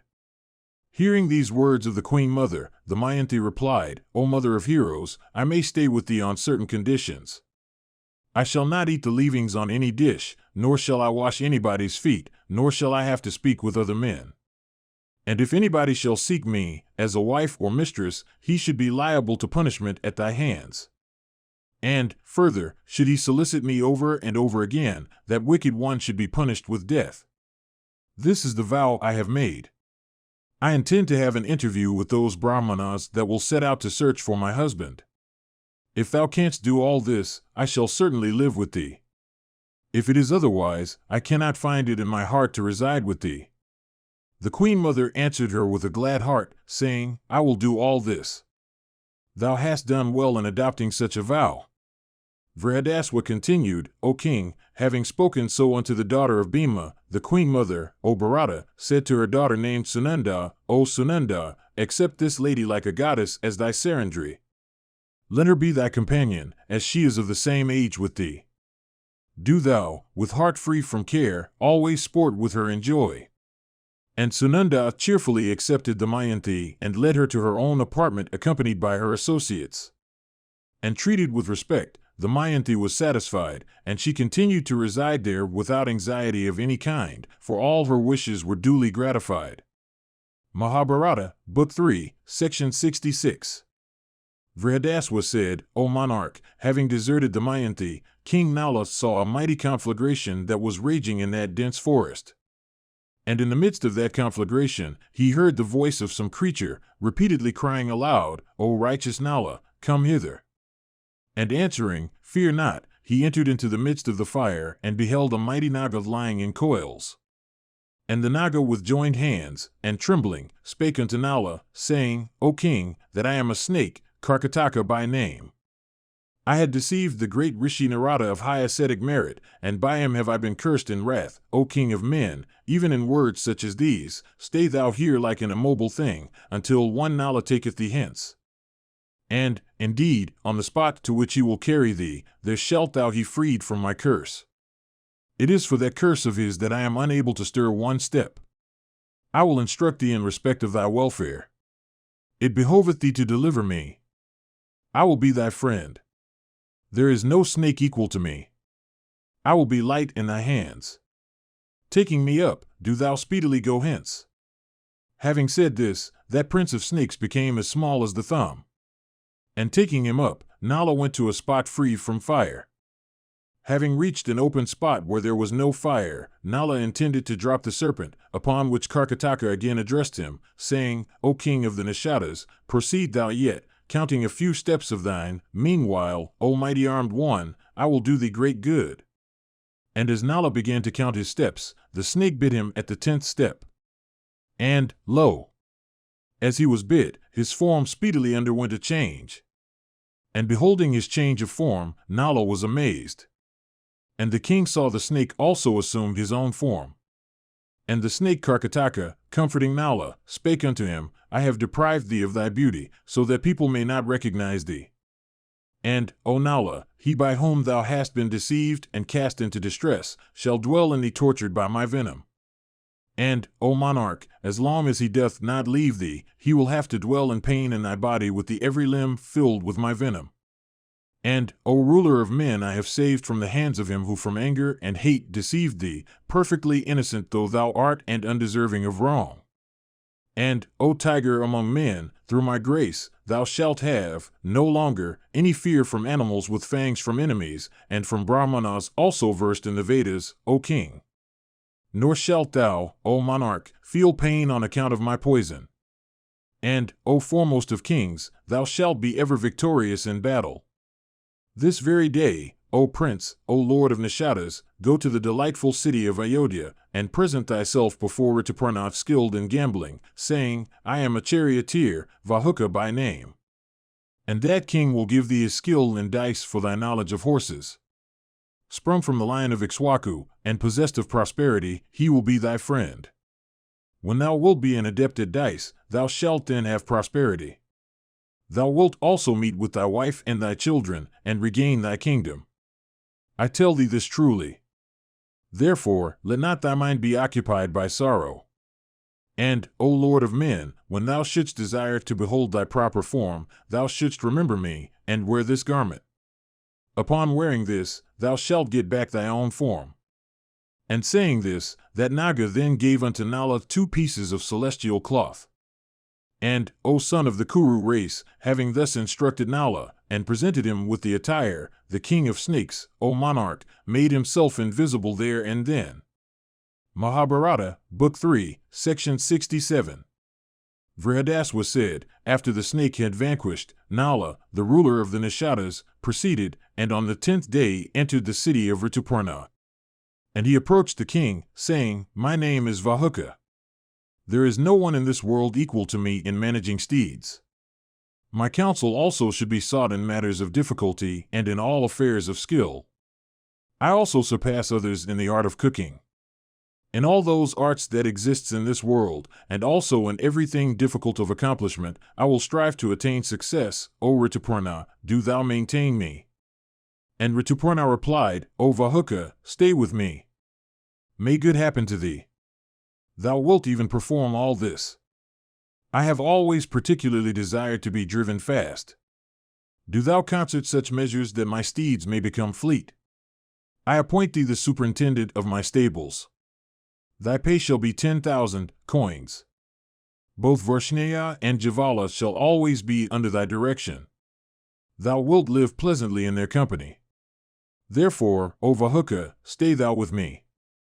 Vrihadaswa continued, thus addressed by the king, Nala began to dwell in the city of Rituparna, treated with respect and with Varshnaya and Javala as his companions. And residing there, the king, Nala, remembering the princess of Vidarbha, recited every evening the following sloka, Where lieth that helpless one afflicted with hunger and thirst and worn with toil, thinking of that wretch?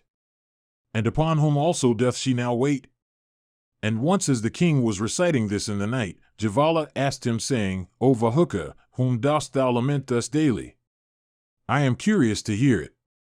O thou blessed with length of days, whose spouse is she whom thus lamentest?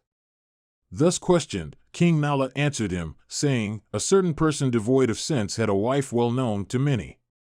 That wretch was false in his promises. For some reason that wicked person was separated from her. Separated from her, that wretch wandered about oppressed with woe, and burning with grief he reacheth not by day or night. And at night, remembering her, he singeth this sloka. Having wandered over the entire world, he hath at last found a refuge, and undeserving of the distress that hath befallen him, passeth his days, thus remembering his wife. When calamity had overtaken this man, his wife followed him into the woods. Deserted by that man of little virtue, her life itself is in danger. Alone, without knowledge of ways, ill able to bear distress, and fainting with hunger and thirst, the girl can hardly protect her life. And, O friend, she hath been deserted by that man of small fortune and having little sense, with the wide and terrible forest, ever abounding in beasts of prey. Thus remembering the Mayanti, the king of the Nishadas continued to live unknown in the abode of that monarch. Mahabharata, Book 3, Section 68. Vyasa said, after Nala, despoiled of his kingdom, had, with his wife, become a bondsman, Bhima with the desire of seeing Nala sent out Brahmanas to search for him. And giving them profuse wealth, Bhima enjoined on them, saying, Do ye search for Nala, and also for my daughter the Mayanti. He who achieveth this task, viz., ascertaining where the ruler of the Nishadas is, bringeth him and my daughter hither, will obtain from me 1,000 kine, and fields, and a village resembling a town. Even if failing to bring the Mayanti and Nala here, he that succeeds learning their whereabouts will get from me the wealth represented by 1,000 kine." Thus addressed, the Brahmanas cheerfully went out in all directions seeking Nala and his wife in cities and provinces. But Nala or his spouse they found not anywhere. Until at length, searching in the beautiful city of the Chedis, a Brahmana named Sudeva, during the time of the king's prayers, saw the princess of Vidarbha in the palace of the king, seated with Sunanda.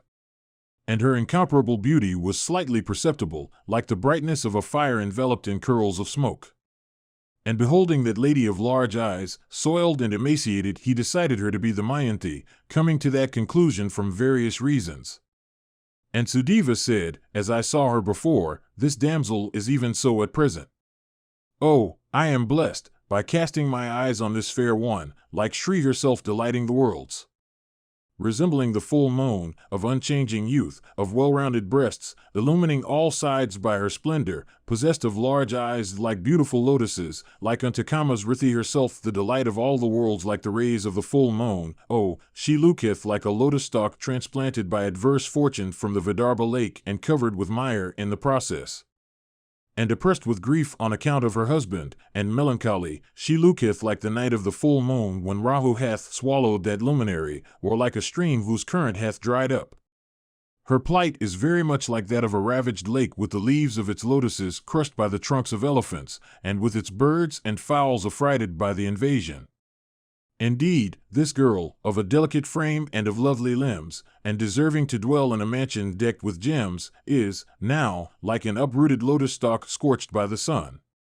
Endued with beauty and generosity of nature, and destitute of ornaments, though deserving of them, she looketh like the moon new bent in haven but covered with black clouds. Destitute of comforts and luxuries, separated from loved ones and friends, she liveth in distress, supported by the hope of beholding her lord. Verily, the husband is the best ornament of a woman, however destitute of ornaments. Without her husband beside her, this lady, though beautiful, shineth not. It is a hard feat achieved by Nala in that he liveth without succumbing to grief, though separated from such a wife. Beholding this damsel possessed of black hair and of eyes like lotus leaves, and woe though deserving of bliss, even my heart is pained. Alas! When shall this girl, graced with auspicious marks and devoted to her husband, crossing this ocean of woe, regain the company of her lord, like Rohini regaining the moons? Surely, the king of the Nishadas will experience in regaining her the delight that a king deprived of his kingdom experienceth in regaining his kingdom. Equal to her in nature and age and extraction, Nala deserveth the daughter of Vidarbha, and this damsel of black eyes also deserveth him. It behoveth me to comfort the queen of that hero of immeasurable prowess and endued with energy and might, since she is so eager to meet her husband. I will console this afflicted girl of face like the full moon, and suffering distress that she had never before endured, and ever meditating on her lord. Vyasa continued, having thus reflected on these various circumstances and signs, the Brahmana, Sudeva, approached the Mayanti, and addressed her, saying, "O princess of Vidarbha, I am Sudeva, the dear friend of thy brother. I have come here, seeking thee, at the desire of King Bhima. Thy father is well, and also thy mother, and thy brothers. And thy son and daughter, blessed with length of days, are living in peace. Thy relatives, though alive, are almost dead on thy account, and hundreds of Brahmanas are ranging the world in search of thee." Vyasa continued, "O Yudhishthira, the Mayanti recognizing Sudeva, asked him respecting all her relatives and kinsmen one after another. And, O monarch, oppressed with grief, the princess of Vidarbha began to weep bitterly at the unexpected sight of Sudeva, that foremost of Brahmanas and the friend of her brother. And, O Bharata, beholding the Mayanti weeping, and conversing in private with Sudeva, Sunanda was distressed, and going to her mother informed her, saying, Sarandri is weeping bitterly in the presence of a Brahmana. If thou likest, satisfy thyself. And thereupon the mother of the king of the Chedis, issuing from the inner apartments of the palace, came to the place where the girl, the Mayanti, was with that Brahmana. Then calling Sudeva, O king, the queen mother asked him, Whose wife is this fair one, and whose daughter? How hath this lady of beautiful eyes been deprived of the company of her relatives and of her husband as well? And how also hast thou come to know this lady fallen into such a plight? I wish to hear all this in detail from thee. Do truly relate unto me who am asking thee about this damsel of celestial beauty. Then, O king, thus addressed by the queen mother, Sudeva, that best of Brahmanas, sat at his ease, and began to relate the true history of the Mayanti. Mahabharata, Book 3, Section 69. Sudeva said, There is a virtuous and illustrious ruler of the Vidarbhas, Bhima by name. This blessed lady is his daughter, and widely known by the name of the Mayanti. And there is a king ruling the Nishadas, named Nala, the son of Virasena. This blessed lady is the wife of that wise and righteous monarch. Defeated at dice by his brother, and despoiled of his kingdom, that king, accompanied by the Mayanti, went away without the knowledge of anyone. We have been wandering over the whole earth in search of the Mayanti. And that girl is at last found in the house of thy son. No woman existeth that is her rival in beauty. Between the eyebrows of this ever-youthful damsel there is an excellent mole from birth, resembling a lotus. Noticed by us, before, it seems to have disappeared, covered, as her forehead is, with a coat of dust even like the moon hid in clouds. Placed there by the Creator himself as an indication of prosperity and wealth, that mole is visible faintly, like the cloud-covered lunar crescent of the first day of the lighted fortnight. And covered as her body is with dust, her beauty hath not disappeared.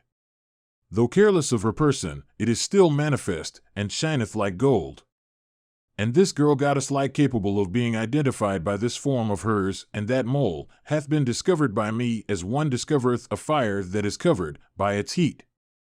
O king, hearing these words of Sudeva, Sunanda washed the dust that covered the mole between the Mayanti's eyebrows. And thereupon it became visible like the moon in the sky, just emerged from the clouds. And seeing that mole, O Bharata, Sunanda and the queen mother began to weep, and embracing the Mayanti stood silent for a while. And the queen mother, shedding tears as she spoke, said in gentle accents, By this thy mole, I find that thou art the daughter of my sister. O beauteous girl, thy mother and I are both daughters of the high-souled Sudaman, the ruler of the Dasarnas. She was bestowed upon King Bhima, and I on Viravahu. I witnessed thy birth at our father's palace in the country of the Dasarnas. O beautiful one, my house is to thee even as thy father's. And this wealth, O the Mayanti, is thine as much as mine. As this, O king, the Mayanti bowing down to her mother's sister with a glad heart, spake unto her these words, unrecognized, I have still lived happily with thee, every one of mine satisfied and myself cared for by thee. And happy as my stay hath been, it would, without doubt, be happier still. But, mother, I have long been in exile. It behoveth thee, therefore, to grant me permission to depart. My son and daughter, sent to my father's palace, are living there. Deprived of their father, and of their mother also, how are they passing their days stricken with sorrow? If thou wishest to do what is agreeable to me, do thou without loss of time, order a vehicle, for I wish to go to the Vidarbhas.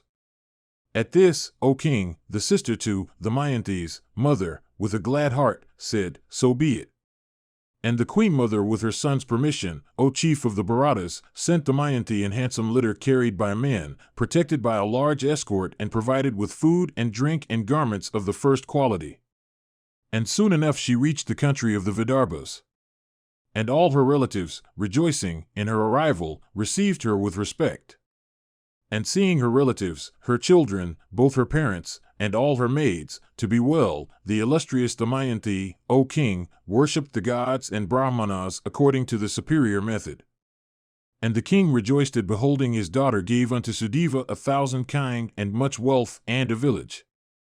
And, O king, having spent that night at her father's mansion and recovered from fatigue, the Mayanti addressed her mother, saying, O mother, if thou wishest me to live, I tell thee truly, do thou endeavor to bring Nala, that hero among men. Thus addressed by the Mayanti, the venerable queen became filled with sorrow. And bathed in tears, she was unable to give any answer.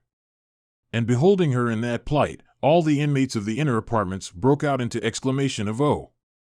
and "Alas!" and began to cry bitterly. And then the queen addressed the mighty monarch Bhima, saying, Thy daughter the Mayanti mourneth on account of her husband. Nay, banishing away all bashfulness, she hath herself, O king, declared her mind to me. Let thy men strive to find out, Nala, the righteous. Thus informed by her, the king sent the Brahmanas under him in all directions, saying, Exert ye to discover Nala. And those Brahmanas, commanded by the ruler of the Vidarbhas, to seek Nala, appeared before the Mayanti and told her of the journey they were about to undertake. And Bhima's daughter spake unto them, saying, Do ye cry in every realm and in every assembly, O beloved gambler, where hast thou gone, cutting off half of my garment, and deserting the dear and devoted wife asleep in the forest? And that girl, as commanded by thee, stayeth expecting thee, clad in half a piece of cloth and burning with grief. O king, O hero, relent towards, and answer, her who incessantly weepeth for that grief. This and more ye will say, so that he may be inclined to pity me. Assisted by the wind, fire consumeth the forest. Further, ye will say that the wife is always to be protected and maintained by the husband. Why then, good as thou art and acquainted with every duty, hast thou neglected both the duties? Possessed of fame and wisdom, and lineage, and kindness, why hast thou been unkind? I fear, this is owing to the loss of my good luck. Therefore, O tiger among men, have pity on me. O bull among men, I have heard it from thee that kindness is the highest virtue. Speaking so, if anybody answereth you, that person should by all means be known, and ye should learn who he is, and where he dwelleth. And ye foremost of regenerate ones, do ye bring me the words of him who hearing this your speech will chance to answer? Ye should also act with such care that no one may know the words ye utter to be at my command, nor that ye will come back to me. And ye should also learn whether that answers is wealthy, or poor, or destitute of power, in fact all about him. Thus instructed by the Mayanti, O king, the Brahmanas set out in all directions in search of Nala, overtaken with such disaster. And the Brahmanas, O king, searched for him in cities and kingdoms and villages, and retreats of ascetics, and places inhabited by cowherds. And, O monarch, wherever they went they recited the speeches that the Mayanti had directed them to do. Mahabharata, Book 3, Section 70. Vrihadaswa said, after a long time had passed away, a Brahmana named Parnata returned to the city of the Vidarbhas, and said unto the daughter of Bhima, O the Mayanti, seeking Nala, the king of Nishadas, I came to the city of Ayodhya, and appeared before the son of Bangasura. And, O best of women, I repeated those words of thine in the presence of the blessed Rituparna. But hearing them, neither that ruler of men, nor his courtiers, answered anything, although I uttered them repeatedly. Then, after I had been dismissed by the monarch, I was accosted by a person in the service of Rituparna, named Vahuka. And Vahuka is the charioteer of that king, of unsightly appearance and possessed of short arms. And he is skillful in driving with speed, and well acquainted with the culinary art. And sighing frequently, and weeping again and again, he inquired about my welfare, and afterward said these words, Chaste women, although fallen into distress, yet protect themselves and thus certainly secure heaven. Although they may be deserted by their lords, they do not yet become angry on that account, for women that are chaste lead their lives, encased in the armor of virtuous behavior. It behoveth her not to be angry, since he that deserted her was overwhelmed with calamity, and deprived of every bliss. A beauteous and virtuous woman should not be angry with one that was deprived by birds of his garment while striving to procure sustenance, and who was being consumed with grief. Whether treated well or ill, such a wife should never indulge in ire, beholding her husband in that plight, despoiled of kingdom and destitute of prosperity, oppressed with hunger and overwhelmed with calamity. Hearing these words of his, I have speedily come here. Thou hast now heard all. Do what thou thinkest proper, and inform the king of it. O king, having heard these words of Parnata, the Mayanti with tearful eyes came to her mother, and spake unto her in private, O mother, King Bhima should not, by any means, be made acquainted with my purpose. In thy presence will I employ that best of Brahmanas, Sudeva. If thou desirest my welfare, act in such a way that King Bhima may not know my purpose. Let Sudeva without delay go hence to the city of Ayodhya, for the purpose of bringing Nala, O mother, having performed the same auspicious rites by virtue of which he had speedily brought me into the midst of friends. With these words, after Parnata had recovered from fatigue, the princess of Vidarbha worshipped him with profuse wealth and also said, When Nala will come here, O Brahmana, I will bestow on thee wealth in abundance again. Thou hast done me the immense service which none else, indeed, can do me, for, owing to that service of thine, O thou best of the regenerate ones, I shall speedily regain my lost Lord. And thus addressed by the Mayanti, that high-minded Brahmana comforted her, uttering benedictory words of auspicious import, and then went home, regarding his mission to have been successful. And after he had gone away, the Mayanti, oppressed with grief and distress, calling Sudeva, addressed him, O Yudhishthira, in the presence of her mother, saying, O Sudeva, go thou to the city of Ayodhya, straight as a bird, and tell King Rituparna living there, these words, Bhima's daughter, the Mayanti will hold another Swayamvara. All the kings and princes are going thither. Calculating the time, I find that the ceremony will take place tomorrow. O repressor of foes, if it is possible for thee, go thither without delay. Tomorrow, after the sun hath risen, she will choose a second husband, as she doth not know whether the heroic Nala liveth or not. And addressed by her, O monarch, thus, Sudeva set out.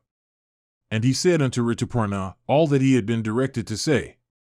Mahabharata, Book 3, Section 71. Vrihadaswa continued, having heard the words of Sudeva, King Rituparna, soothing Vahuka with gentle words, said, O Vahuka, thou art well skilled in training and guiding horses. If it pleases thee, I intend to go to the Mayanti Swayamvara in course of a single day. Thus addressed, O son of Kunti, by that king, Nala felt his heart to be bursting in grief. And the high-souled king seemed to burn in sorrow. And he thought within himself, perhaps the Mayanti in doing this is blinded by sorrow. Or, perhaps, she hath conceived this magnificent scheme for my sake. Alas, cruel is the deed that the innocent princess of Vidarbha intends to do, having been deceived by my sinful and low self of little sense. It is seen in the world that the nature of woman is inconstant. My offense also hath been great, perhaps she is acting so, because she hath no longer any love for me owing to my separation from her.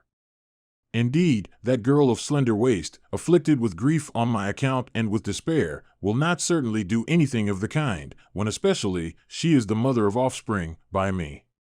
However, whether this is true or false, I shall ascertain with certitude by going thither. I will, therefore, accomplish Rituparna's and my own purpose also. Having resolved thus in his mind, Vahuka, with his heart in sorrow, spake unto King Rituparna with joined hands, saying, O monarch, I bow to thy behest, and, O tiger among men, I will go to the city of the Vidarbhas in a single day. O king! Then, O monarch, at the command of the royal son of Bangasura, Vahuka went to the stables and began to examine the horses. And repeatedly urged by Rituparna to make haste, Vahuka, after much scrutiny and careful deliberation, selected some steeds that were lean-fleshed, yet strong and capable of a long journey and endued with energy and strength of high breed and docility, free from inauspicious marks, with wide nostrils and swelling cheeks, free from faults as regards the 10 hairy curls, born in the country of Sindhu, and fleet as the winds. And seeing those horses, the king said somewhat angrily, What is this that thou wishest to do? Thou shouldst not jest with us. How can these horses of mine, weak in strength and breath, carry us? And how shall we be able to go this long way by help of these? Vahuka replied, Each of these horses bears 1 curl on his forehead, 2 on his temples, 4 on his sides, 4 on his chest, and 1 on his back. Without doubt, these steeds will be able to go to the country of the Vidarbhas. If, O king, thou thinkest of choosing others, point them out and I shall yoke them for thee. Rituparna rejoined, O Vahuka, thou art versed in the science of horses and art also skillful in guiding them. Do thou speedily yoke those that thou thinkest to be able. Thereupon the skillful Nala yoked upon the car 4 excellent steeds of good breed that were, besides, docile and fleet. And after the steeds had been yoked, the king without loss of time mounted upon the car, when those best of horses fell down upon the ground on their knees. Then, O king, that foremost of men, the blessed King Nala began to soothe horses endued with energy and strength. And raising them up with the reins and making the charioteer Vrishneya sit on the car, he prepared to set out with great speed. And those best of steeds, duly urged by Vahuka, rose to the sky, confounding the occupant of the vehicle. And beholding those steeds gifted with the speed of the wind thus drawing the car, the blessed king of Ayodhya was exceedingly amazed. And noticing the rattle of the car and also the management of the steeds, Vrishneya reflected upon Vahuka's skill in guiding horses. And he thought, is he Mad Ali, the charioteer of the king of the celestials? I find the same magnificent indications in the heroic Vahuka. Or, hath Salihotra versed in the science of horses taken this human shape so beautiful? Or, is it King Nala the reducer of hostile towns that hath come here? Or, it may be that this Vahuka knoweth the science that Nala knoweth, for I perceive that the knowledge of Vahuka is equal to that of Nala. Further, Vahuka and Nala are of the same age. This one, again, may not be Nala of high prowess, but somebody of equal knowledge. Illustrious persons, however, walk this earth in disguise in consequence of misfortune, or agreeably to the ordinance of the Scriptures. That this person is of unsightly appearance need not change my opinion, for Nala, I think, may even be despoiled of his personal features. In respect of age, this one equals Nala. There is difference, however, in personal appearance. Vahuka, again, is endued with every accomplishment. I think, therefore, he is Nala. Having thus reasoned long in his mind, O mighty monarch, Vrishneya, the former charioteer of the righteous Nala, became absorbed in thought. And that foremost of kings Rituparna, also, beholding the skill of Vahuka in equestrian science, experienced great delight, along with his charioteer Vrishneya. And thinking of Vahuka's application and ardor and the manner of his holding the reins, the king felt exceedingly glad. Mahabharata, Book 3, Section 72. Vyasa said, like a bird coursing through the sky, Nala soon crossed rivers and mountains, and woods and lakes. And while the car was coursing thus, that conqueror of hostile cities, the royal son of Bangasura, saw his upper garment drop down on the ground. And as soon as his garment had dropped down, the high-minded monarch, without loss of time, told Nala, I intend to recover it.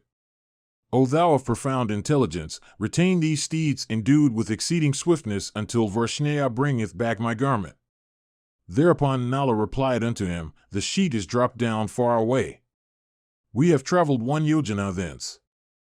Therefore, it is incapable of being recovered. After Nala had addressed him thus, O king, the royal son of Bangasura came upon a vibhataka tree with fruits in a forest. And seeing that tree, the king hastily said to Vahuka, O charioteer, do thou also behold my high proficiency in calculation. All men do not know everything. There is no one that is versed in every science of art.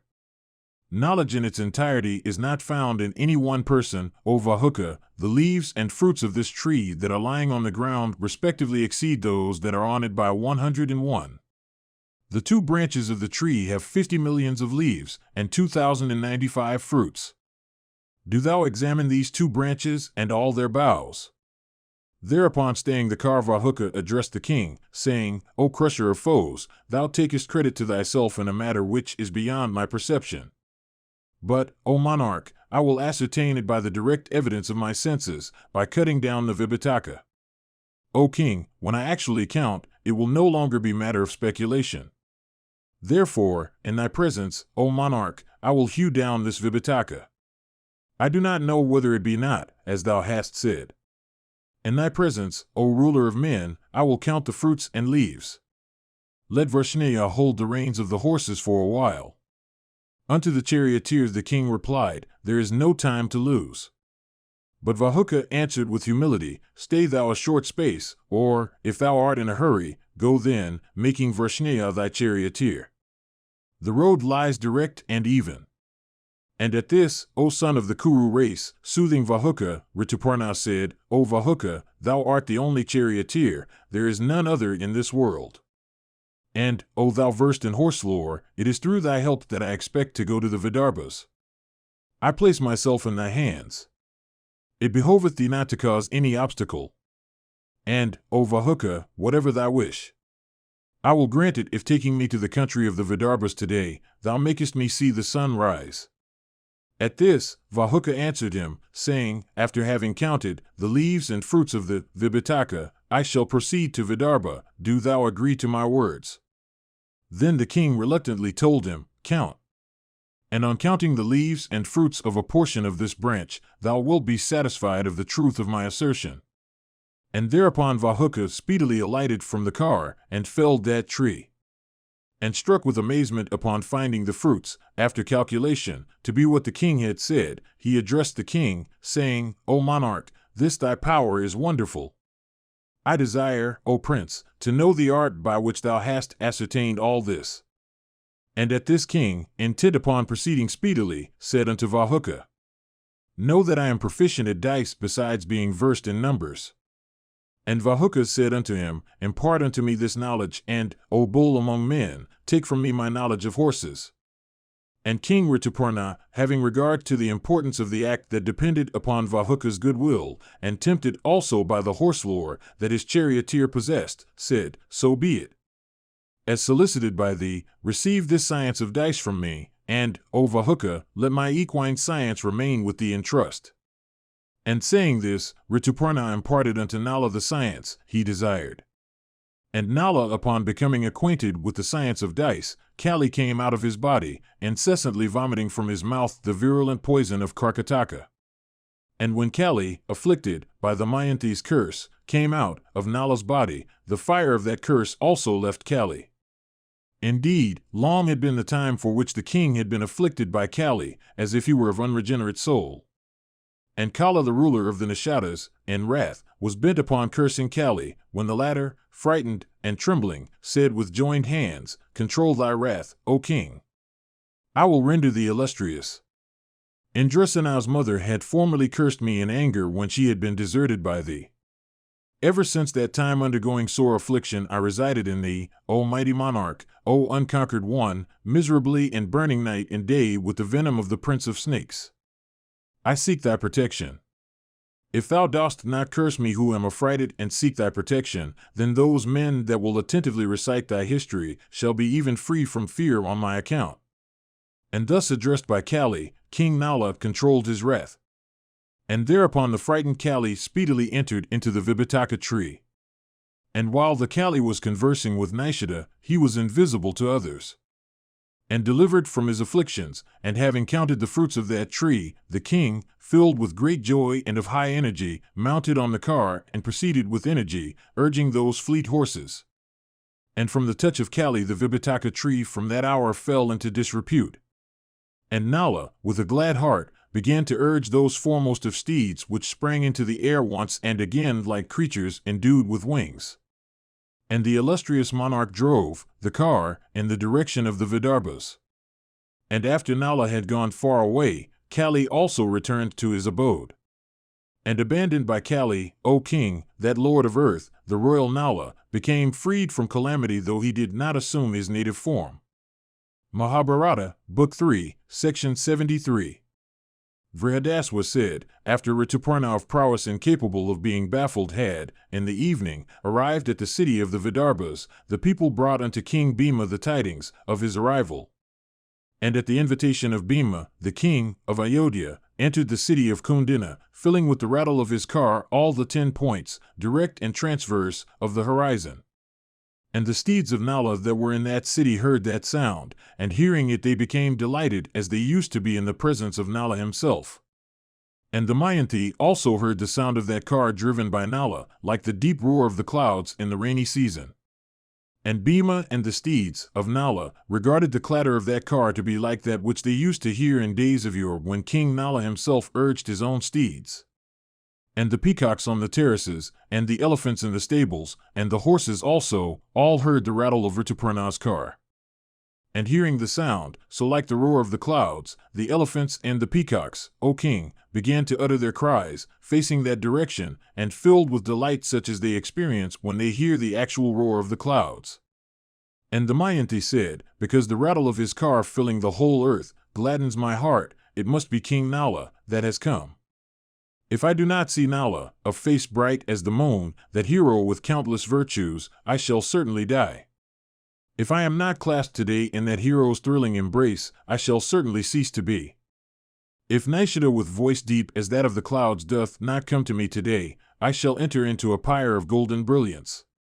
If that foremost of kings, powerful as a lion and gifted with the strength of an infuriated elephant, doth not present himself before me, I shall certainly cease to live. I do not remember a single untruth in him, or a single wrong done by him to others. Never hath he spoken an untruth even in jest. Oh, my Nala is exalted and forgiving and heroic and magnificent and superior to all other kings, and faithful to his marriage vow and like unto a eunuch in respect of other females. Night and day dwelling upon his perceptions, my heart, in absence of that dear one, is about to burst in grief. Thus bewailing as if devoid of sense, the Mayanti, O Bharata, ascended the terrace of her mansion with the desire of seeing the righteous Nala. And in the yard of the central mansion she beheld King Rituparna on the car with Varshnaya and Vahuka. And Varshnaya and Vahuka, descending for that excellent vehicle, unyoked the steeds, and kept the vehicle itself in a proper place. And King Rituparna also, descending from the car, presented himself before King Bhima possessed of terrible prowess. And Bhima received him with great respect, for in the absence of a proper occasion, a great person cannot be had as a guest. And honored by Bhima, King Rituparna looked about him again and again, but saw no traces of the Swayamvara. And the ruler of the Vidarbhas, O Bharata, approaching Rituparna, said, "Welcome. What is the occasion of this thy visit?" And King Bhima asked this without knowing that Rituparna had come to obtain the hand of his daughter. And King Rituparna, of unbaffled prowess and gifted with intelligence, saw that there were no other kings or princes.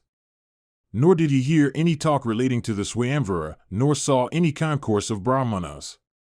And at this, the king of Kosala reflected a while and at length said, "I have come here to pay my respects to thee."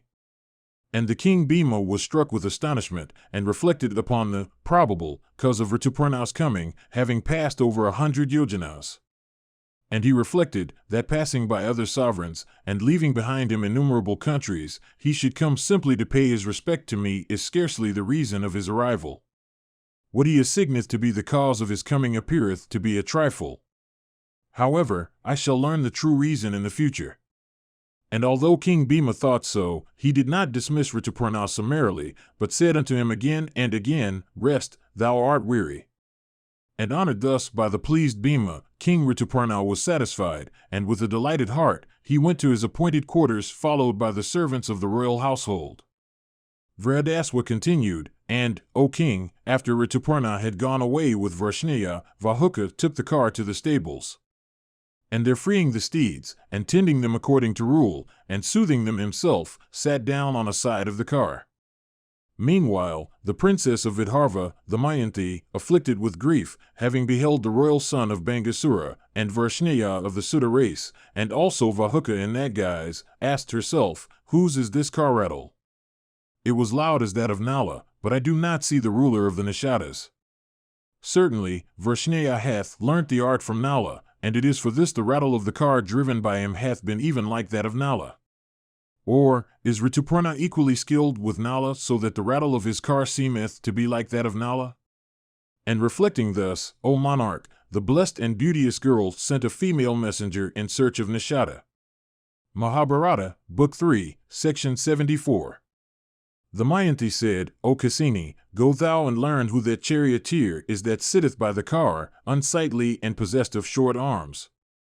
O blessed one, O faultless one, approaching him, cautiously and with suit words, make thou the usual inquiries of courtesy and learn all particulars truly.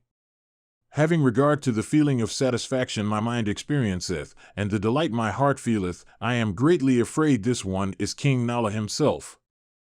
And, O faultless one, having inquired after his welfare, thou shalt speak unto him the words of Parnada. And, O beauteous one, understand the reply he may make thereto. Thus instructed, that female messenger, going cautiously, while the blessed Damayanti watched from the terrace, addressed Vahuka in these words, "O foremost of men, thou art welcome. I wish thee happiness. O bull among men, hear now the words of the Mayanti. When did ye all set out, and with what object have ye come hither? Tell us truly, for the princess of Vidarbha wisheth to hear it. Thus addressed, Vahuka answered, the illustrious king of Kosala had heard from a Brahmana that a second Swayamvara of the Mayanti would take place. And hearing it, he hath come here, by the help of excellent steeds fleet as the wind and capable of going 100 yojanas. I am his charioteer. Kisini then asked, Whence doth the third among you come, and whose son is he? And whose son art thou, and how hast thou come to do this work? Thus questioned, Vahuka replied, He, of whom thou inquirest, was the charioteer of the virtuous Nala, and known to all by the name of Varshnaya. After Nala had, O beauteous one, left his kingdom, he came to the son of Bangasura. I am skilled in horse lore, and have, therefore, been appointed as charioteer. Indeed, King Rituparna hath himself chosen me as his charioteer and cook.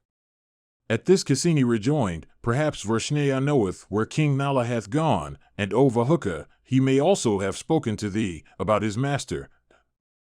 Vahuka then said, Having brought hither the children of Nala of excellent deeds, Varshnaya went away whither he listed, he doth not know where Nishada is. Nor, O illustrious one, doth anybody else know of Nala's whereabouts, for the king, in calamity, wandereth over the world in disguise and despoiled of his native beauty. Nala's self only knoweth Nala. Nala never discovereth his marks of identity anywhere. Thus addressed, Kisini returned, the Brahmana that had before this gone to Ayodhya had repeatedly said these words suitable to female lips, O beloved gambler, where hast thou gone cutting off half my piece of cloth, and deserting me, his dear and devoted wife asleep in the woods? And she herself, as commanded by him, waiteth expecting him clad in half a garment and burning day and night in grief.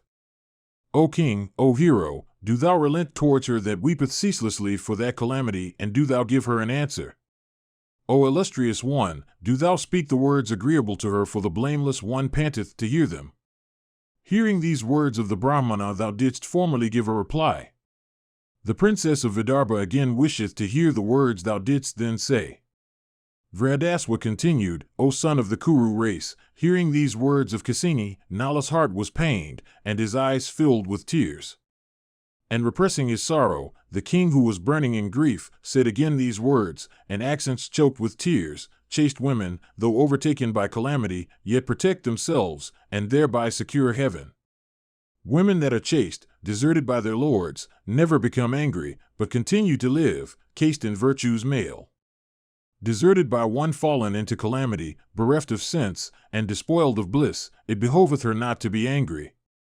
A virtuous lady should not be angry with one that was deprived by birds of his garment while striving to procure sustenance, and who is burning in misery. Whether treated well or ill, she would never be angry, seeing her husband in that plight, despoiled of his kingdom, bereft of prosperity, oppressed with hunger, and overwhelmed with calamity. And, O Bharata, while speaking thus, Nala, oppressed with grief, could not restrain his tears, but began to weep. And thereupon Kisini went back to the Mayanti, and acquainted her with everything about that conversation as well as that outburst of grief. Mahabharata, Book 3, Section 75. Vyasa said, hearing everything, the Mayanti became oppressed with grief, and suspecting the person to be Nala, said unto Kisini, O Kisini, go thou again, and examine Vahuka, and staying in silence at his side mark thou his conduct. And, O beauteous one, whenever he happens to do anything skillful, do thou observe well his act while accomplishing it. And, O Kisini, whenever he may ask water or fire, with the view of offering him obstruction, thou shalt be in no hurry to give it. And marking everything about his behavior, come thou and tell me. And whatever human or superhuman thou sayest in Vahuka, together with anything else, should all be reported unto me. And thus addressed by the Mayanti, Kisini went away, and having marked the conduct of that person versed in horse lore, she came back. And she related unto the Mayanti all that had happened, indeed, everything of human and superhuman that she had witnessed in Vahuka. And Kisini said, O the Mayanti, a person of such control over the elements I have never before seen or heard of. Whenever he cometh to low passage, he never stoopeth down, but seeing him, the passage itself groweth in height so that he may pass through it easily. And at his approach, impassable narrow holes open wide. King Bhima had sent various kinds of meat of diverse animals for Rituparna's food. And many vessels had been placed there for washing the meat. And as he looked upon them, those vessels became filled with water. And having washed the meat, as he set himself to cook, he took up a handful of grass and held it in the sun, when fire blazed up all on a sudden. Beholding this marvel, I have come hither amazed. Further, I have witnessed in him another great wonder. O beauteous one, he touched fire and was not burnt. And at his will, water falling floweth in a stream. And I have witnessed another greater wonder still. He took up some flowers, began to press them slowly with his hands. And pressed by his hand, the flowers did not lose their original forms, but, on the contrary, became gayer and more odorous than before. Having beheld wonderful things, I have come hither with speed. Vrihdaswa continued, hearing of these acts of the virtuous Nala, and discovering him from his behavior, the Mayanti considered him as already recovered. And from these indications, suspecting that Vahuka was her husband, the Mayanti once more weepingly addressed Kisini in soft words, saying, O beauteous one, go thou once more, and bring from the kitchen without Vahuka's knowledge some meat that hath been boiled and dressed by him. Thus commanded, Kisini, ever bent on doing what was agreeable to the Mayanti, went to Vahuka, and taking some hot meat came back without loss of time. And Kisini gave that meat, O son of the Kuru race, unto the Mayanti. And the Mayanti, who had formerly often partaken of meat dressed by Nala, tasted the meat that was brought by her handmaid. And she thereupon decided Vahuka to be Nala, and wept aloud in grief of heart. And, O Bharata, overwhelmed with grief, and washing her face, she sent her 2 children with Kisini. And Vahuka, who was the king in disguise, recognizing Indrasena with her brother, advanced hastily, and embracing them, took them up on his lap. And taking up his children like unto the children of the celestials, he began to weep aloud in sonorous accents, his heart oppressed with great sorrow. And after having repeatedly betrayed his agitation, Nishida suddenly left children, and addressed Kisini, saying, O fair damsel, these twins are very like my own children. Beholding them unexpectedly, I shed tears. If thou comest to me frequently, people may think evil, for we are guests from another land. Therefore, O blessed one, go at thy ease. Mahabharata, Book 3, Section 76. Vrihdaswa said, beholding the agitation of the virtuous and wise Nala, Kisini returned unto the Mayanti and related everything unto her. And thereupon the Mayanti, with a sorrowful heart and eager to behold Nala, again dispatched Kisini to her mother, asking her to say on her behalf, suspecting Vahuka to be Nala, I have tried him in various ways. My doubt now only relates to his appearance. I intend to examine him myself. O mother, either let him enter the palace, or give me permission to go to him. And arrange this with the knowledge of my father or without it. And thus addressed to the Mayanti, that lady communicated unto Bhima the intention of his daughter, and upon learning it the king gave his consent. And, O bull of the Bharata race, having obtained the consent both of her father and mother, the Mayanti caused Nala to be brought to her apartments. And as soon as he saw the Mayanti unexpectedly, King Nala was overwhelmed with grief and sorrow, and bathed in tears. And that best of women, the Mayanti, also, upon beholding King Nala in that condition, was sorely afflicted with grief. And, O monarch, herself clad in a piece of red cloth, and wearing matted locks, and covered with dirt and dust, the Mayanti then addressed Vahuka, saying, O Vahuka, hast thou ever seen any person acquainted with duty, who hath gone away, deserting his sleeping wife in the forest? Who, except the virtuous Nala, could go away, deserting in the woods, his dear and unoffending wife overcome with fatigue? Of what offense was I guilty in the eyes of that monarch since my early youth, that he should go away deserting me in the woods, while asleep overcome with fatigue? Why should he whom I formerly chose in preference to the gods themselves abandon his ever-devoted and loving wife, who had become the mother also of his children? Before the fire, and in presence also of the celestials, he had taken my hand, vowing, Verily I will be thine. Oh, where was that vow when he deserted me? O repressor of foes! While Damayanti was saying all this, tears of sorrow began to flow plentifully from her eyes. And beholding her thus afflicted with grief, Nala also, shedding tears, black of those of the gazelle with extremities of reddish hue, said, O timid one, neither the loss of my kingdom nor my desertion of thee was my act. Both were due to Kali. And, O foremost of virtuous women, lamenting for me day and night, and overcome with sorrow, thou hadst in the woods cursed Kali, and so he began to dwell in my body, burning in consequence of thy curse. Indeed, burning with thy curse, he lived within me like fire within fire. O blessed girl, that our sorrows might terminate, that wretch have I overcome by my observances and austerities. The sinful wretch hath already left me, and it is for this that I have come hither. My presence here, O fair lady, is for thy sake. I have no other object. But, O timid one, can any other woman, forsaking her loving and devoted husband, ever choose a second lord like thee? At the command of the king, messengers are arranging this entire earth, saying, Bhima's daughter will, of her own accord, choose a second husband worthy of her. Immediately on hearing this, the son of Bangasura hath arrived here.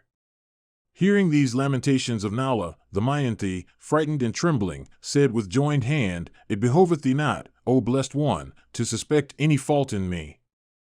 O ruler of the Nishadas, passing over the celestials themselves, I choose thee as my lord.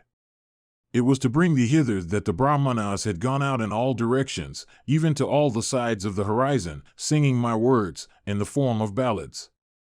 At last, O king, a learned Brahmana named Parnata had found thee in Kosala in the palace of Rituparna. When thou hadst returned a fit answer to those words of his, it was then, O Nishada, that I devised this scheme to recover thee. Except thee, O Lord of earth, there is no one in this world, who in one day can clear, O king, 100 yojanas with horses.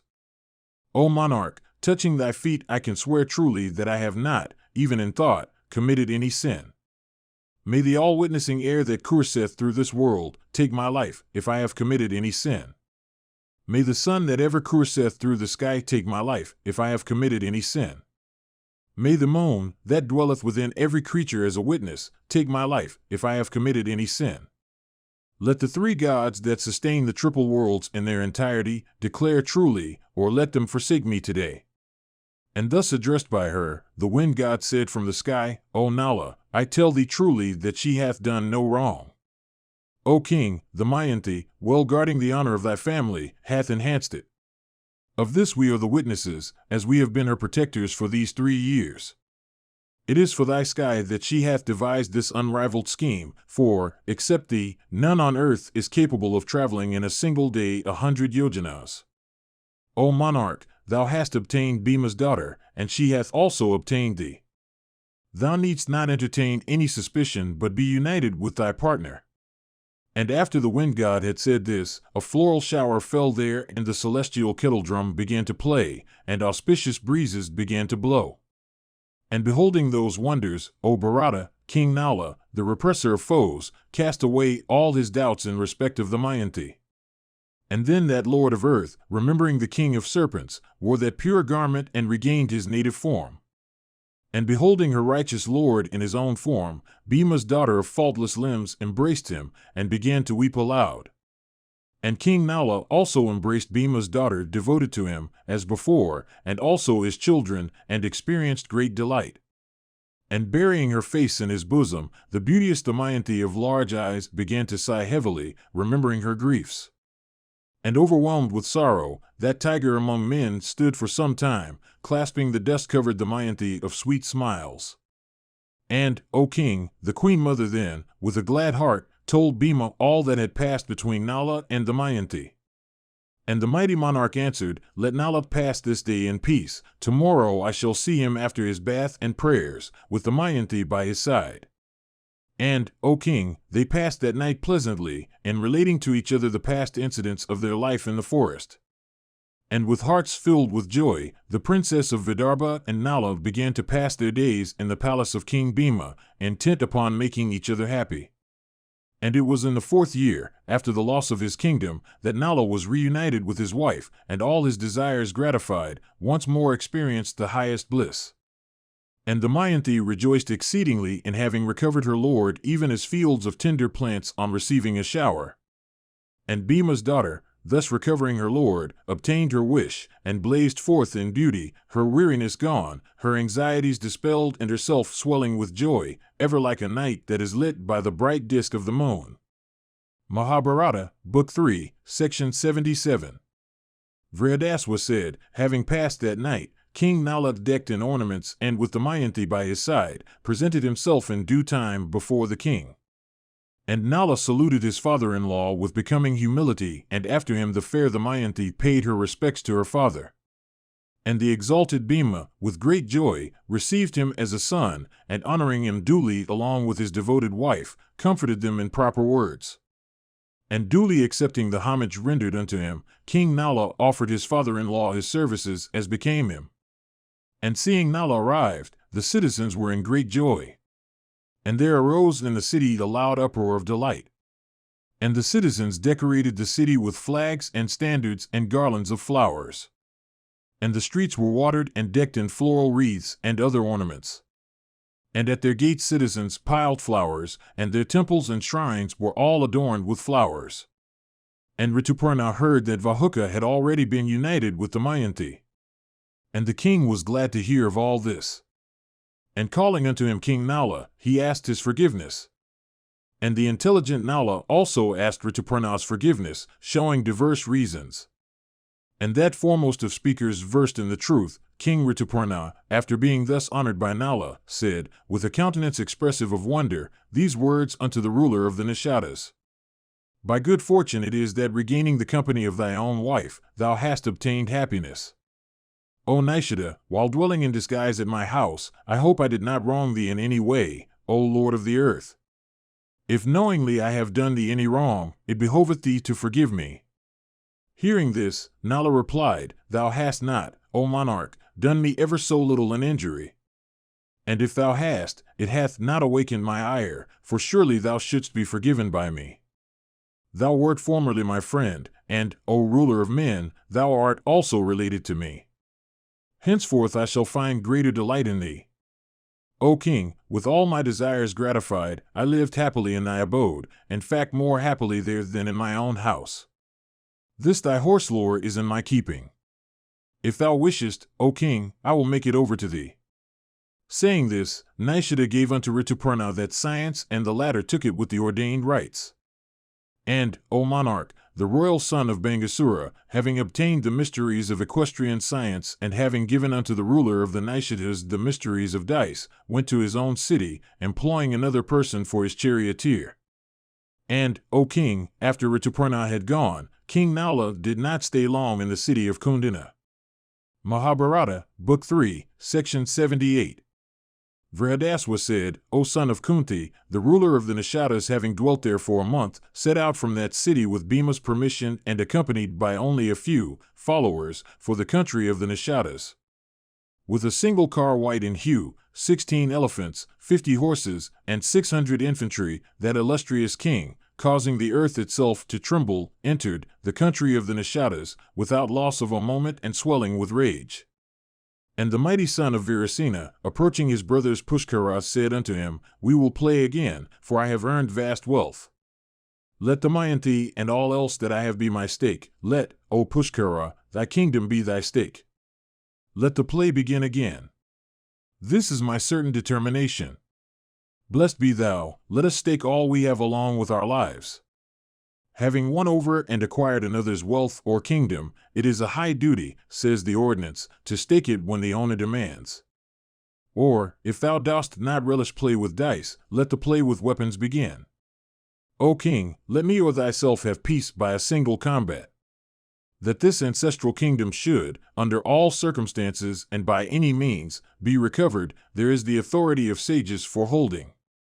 And, O Pushkara, choose thou one of these two things, gambling with dice or bending the bow in battle.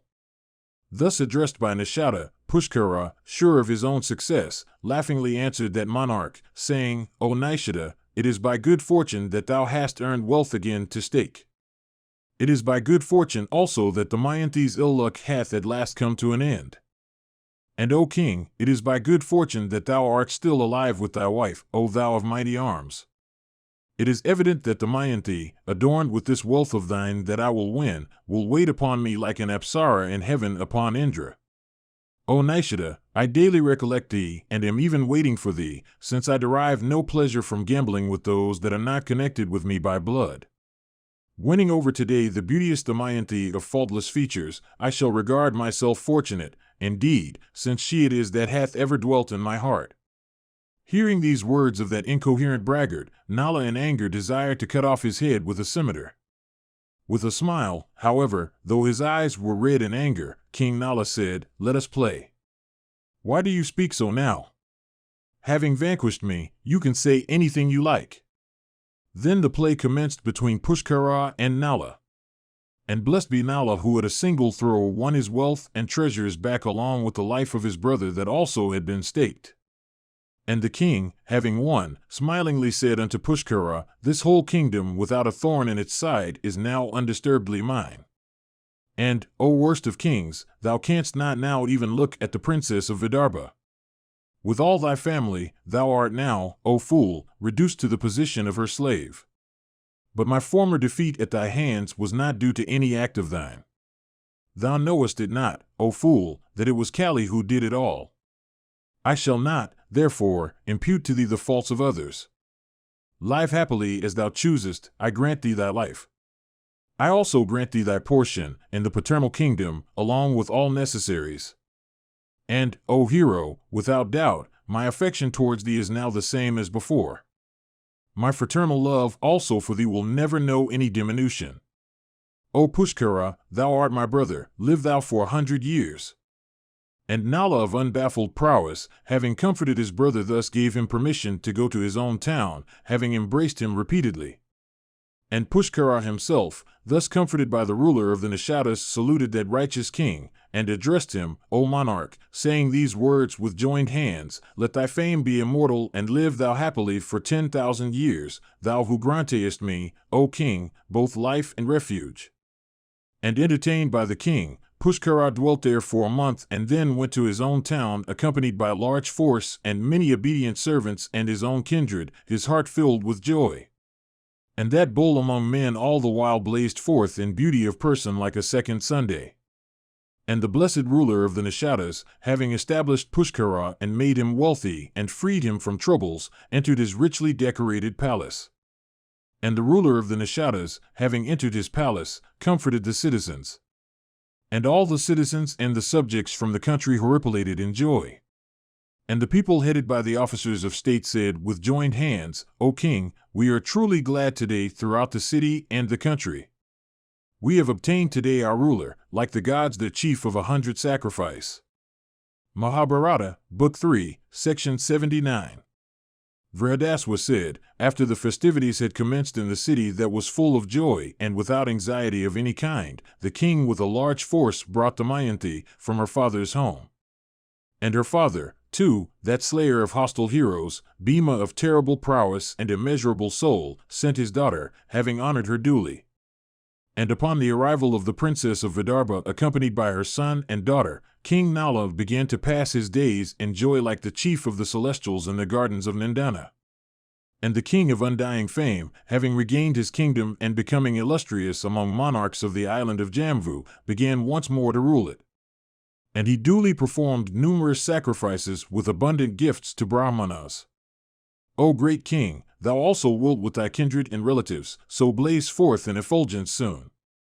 For, O foremost of men, it was thus that subjugator of hostile cities, King Nala, had fallen into distress along with his wife, and consequence, O bull of Bharata race of dice.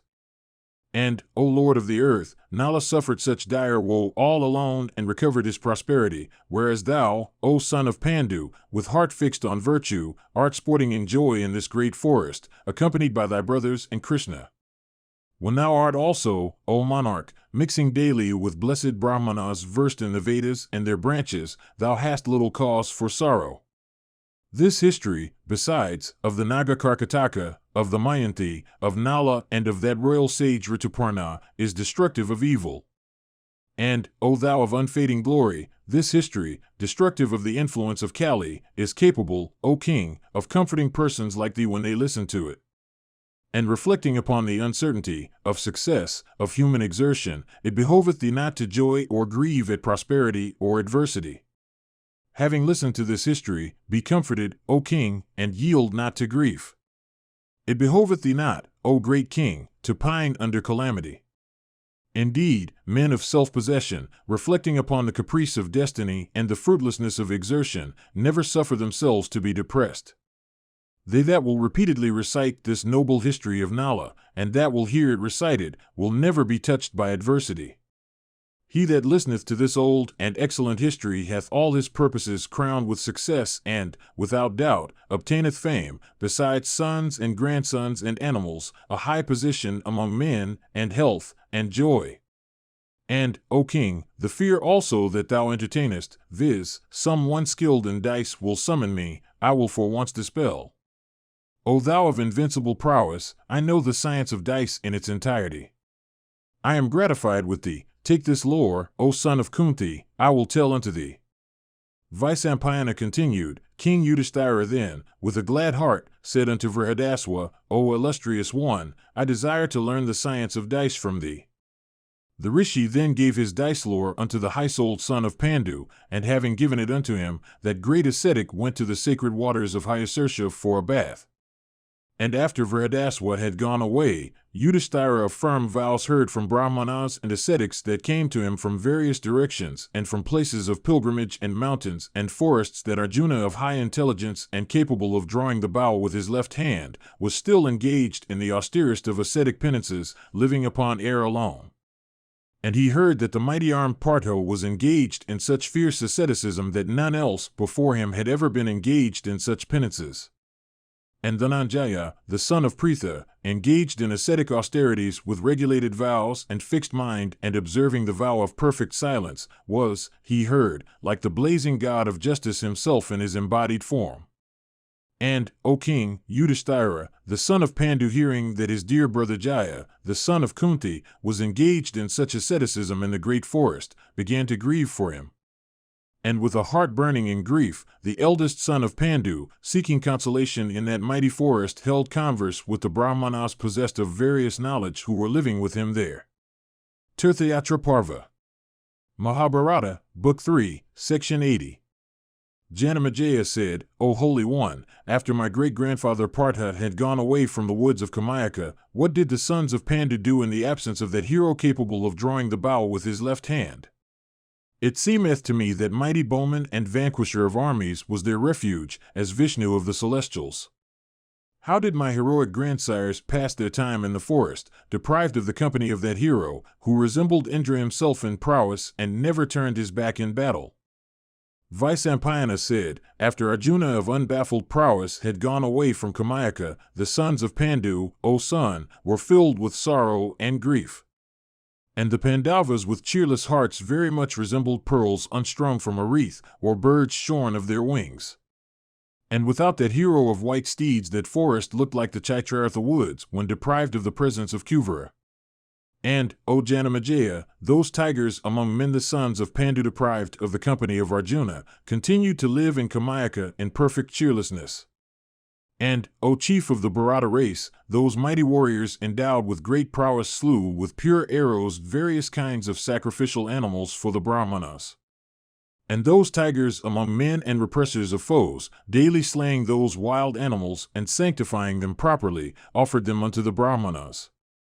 And it was thus, O king, that those bulls among men afflicted with sorrow lived there with cheerless hearts after the Dhananjaya's departure. The princess of Panchala in particular, remembering her third lord, addressed the anxious Yudhishthira and said, that Arjuna who with 2 hands rivals the 1,000-armed Arjuna, of old, alas, without that foremost of the sons of Pandu, this forest doth not seem at all beautiful in my eyes. Without him, whenever I cast my eyes, this earth seems to be forlorn. Even this forest with its blossoming trees and so full of wonders, without Arjuna seems not so delightful as before. Without him who is like a mass of blue clouds, in hue, who hath the prowess of an infuriated elephant, and whose eyes are like the leaves of the lotus, this Kamayaka forest doth not seem beautiful to me. Remembering that hero capable of drawing the bow with his left hand, and the twang of whose bow sounds like the roar of thunder, I cannot feel any happiness, O king. And, O monarch, hearing her lament in this strain, that slayer of hostile heroes, Bhimasena, addressed Draupadi in these words, O blessed lady of slender waist, the agreeable words thou utterest delight my heart like the quaffing of nectar. Without him whose arms are long and symmetrical, and stout and like unto a couple of iron maces and round and marked by the scars of the bowstrings and graced with the bow and sword and other weapons and encircled with golden bracelets and like unto a couple of 5-headed snakes, without that tiger among men the sky itself seemeth to be without the sun.